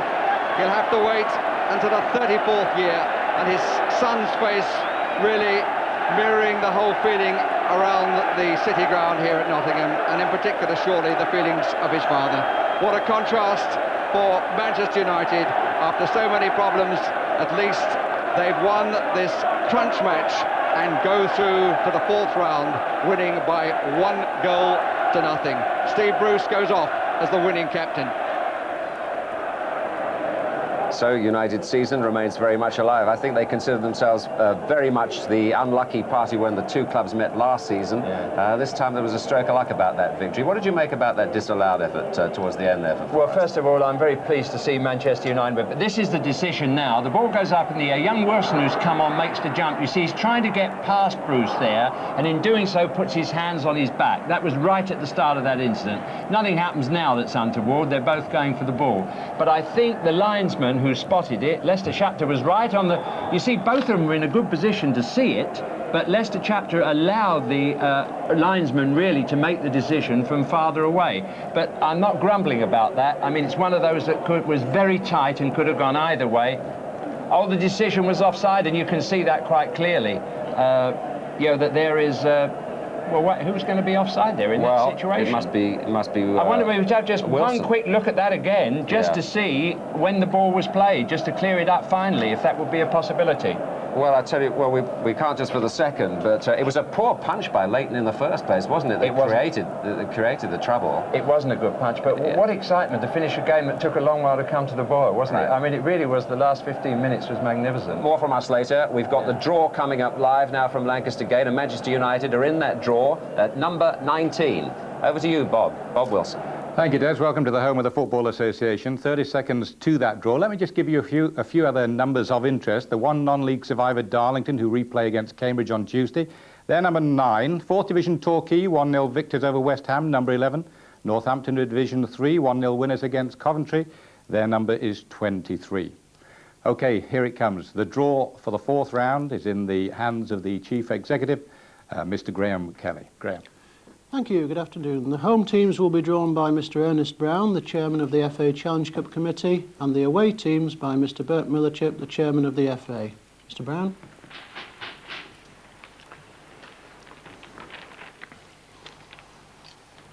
Number 5. Bristol City. Number 22. Will play Chelsea or Crewe Alexandra. Number 6. Exeter City or Norwich City. Number 27. Will play Swansea City or Liverpool. Number 29. Rochdale. Number 23. Will play Northampton Town. 15. Blackburn Rovers or Aston Villa. Number 8. Against Port Vale or Derby County. Number 2. Reading. Number 12. Will play Newcastle United. Number 28. Southampton. Number 13. Will play Oxford United.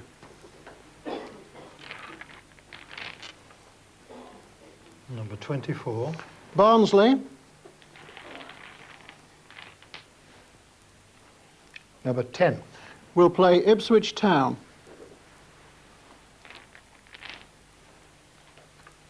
Number 25. Hereford United. Number 19. Against Manchester United.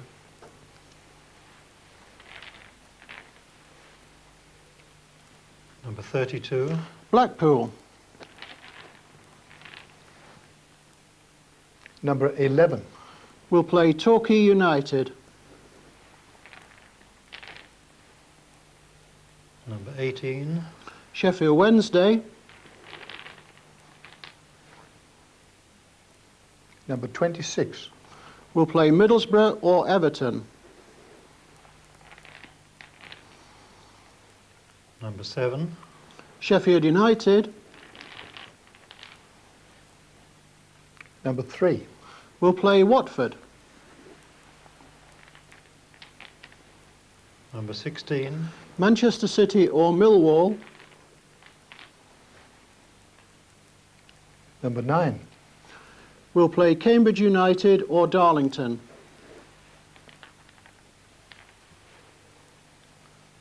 Number 20. Birmingham City or Oldham Athletic.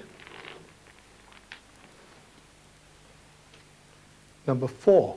Will play Brighton and Hove Albion.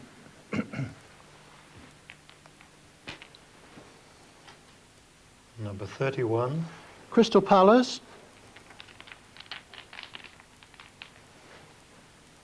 Number 21.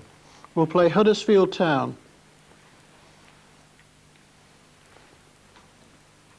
Number 1. Arsenal.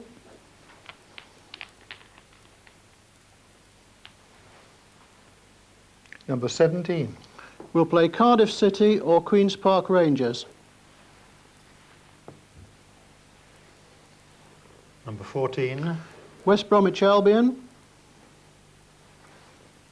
Number 30. Will play Charlton Athletic or Bradford City. That concludes the draw. Plenty for match of the day to think about for the weekend of January 27th and 28th. Yes, thank you very much, Graham. 4 ties there that I think caught my eye particularly. Exeter or Norwich versus Swansea or Liverpool. That's the possibility, of course, if the First Division teams get through. Norwich against Liverpool. Hereford against Man United. What a lovely draw for Hereford there. Sheffield United against Watford. That's a super tie for Dave Bassett, who, of course, was at Watford, didn't have a very good time. Now manager of Sheffield United, going well. And Arsenal against Cardiff City or QPR. That's the possibility of QPR win their replay of Don Howe against the club that he used to manage. Well, those are some of the highlights of this 4th round draw. Let's now go back to Des Lynam at the City Ground, Nottingham. Thanks very much, Bob. Let's have some reaction to the draw and to the match now from the goal scorer here today, Mark Robbins. Brian Robson's there as well with Tony Gubber. Well, first of all, a reaction to that draw. It's actually Hereford United away for Manchester United. Brian, how do you feel about that? Well, I mean, it's always nice to get a home draw in the Cup, but in saying that, on paper it looks an easier one than Forest here. But you never know when you go to these lower league clubs. You know, it's a cup final for them, and they're always difficult games. Sure. In the way United perform against teams like Liverpool and in do-or-die cup matches like this, you might have preferred a bigger opposition, really. Well, I think what you've got to look for is the same attitude as the lads showed today. Yeah. And if we played like that every week, then we wouldn't be so inconsistent. Amazing that there should be a controversial refereeing decision in this match, as there was in the quarter-final at Old Trafford last season. But let's talk to the goal scorer today, Mark Robbins. Great game for you. Only your 5th match today, wasn't it? That's right, yeah. It's only my 2nd game in the Cup. I played against QPR last year. I'm delighted that I've got the chance to play. Yeah. Tell us about the goal. I didn't remember much of it, but Matt Hughes, was that Lee Martin? Lee Martin's played a good ball to Matt Hughes, and he's got it, and he's turned and he's played a great ball in behind the defence, and it just came to me, and just managed to get my head on it. And it's gone in. I'm delighted with it. And we can look at that again from a different angle, and as we do, Brian, perhaps you can just underline for us how important a goal like that is in Manchester United's season, because it keeps it alive. Well, to our club it means about 200,000, I think, with the way the fans travel about with us. But no, I mean, Mark's took his chance well. He's played a couple of games now and he's scored a few goals. And not just his goal though, but his overall play. You know, he's bringing people into the game. And hopefully you'll be fit for the 4th round. I'm hoping so. Smashing. Thanks very much indeed. Well, he had a super game, and Mark Hughes's pass to him was a fabulous pass as well. But, Jimmy, what about that disallowed goal? Let's have another look at it, because we need to have another look at it. I'm dying to have another look. I know that both officials were absolutely on the spot there, and if anybody should spot an offence, it was them. Let's look with a view to offside in mind, because that's what's suggested is the reason it was disallowed. The ball goes up in the air. Is there an offside at that point? Yes, now there is an offside. Well done, the linesman. It's cleared it up for us nicely at the end of the day. I think it's Gary Crosby out there, was it? Oh, no, he hasn't given it at that point, so we'll have to forgive the linesman for that. Well, what happens now? Still not flagging.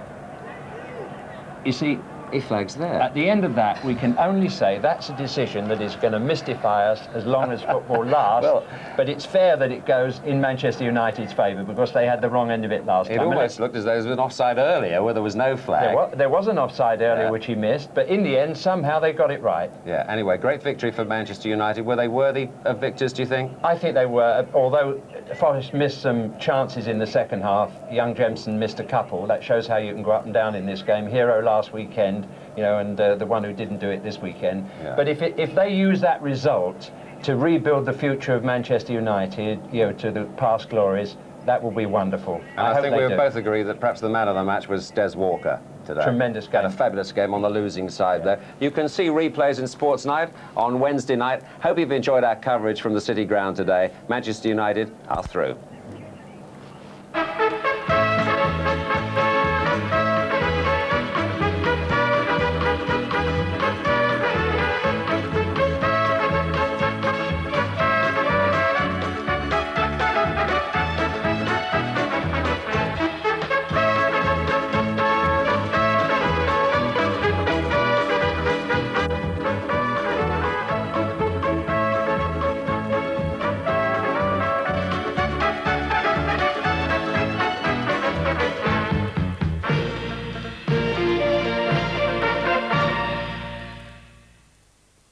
Stage show.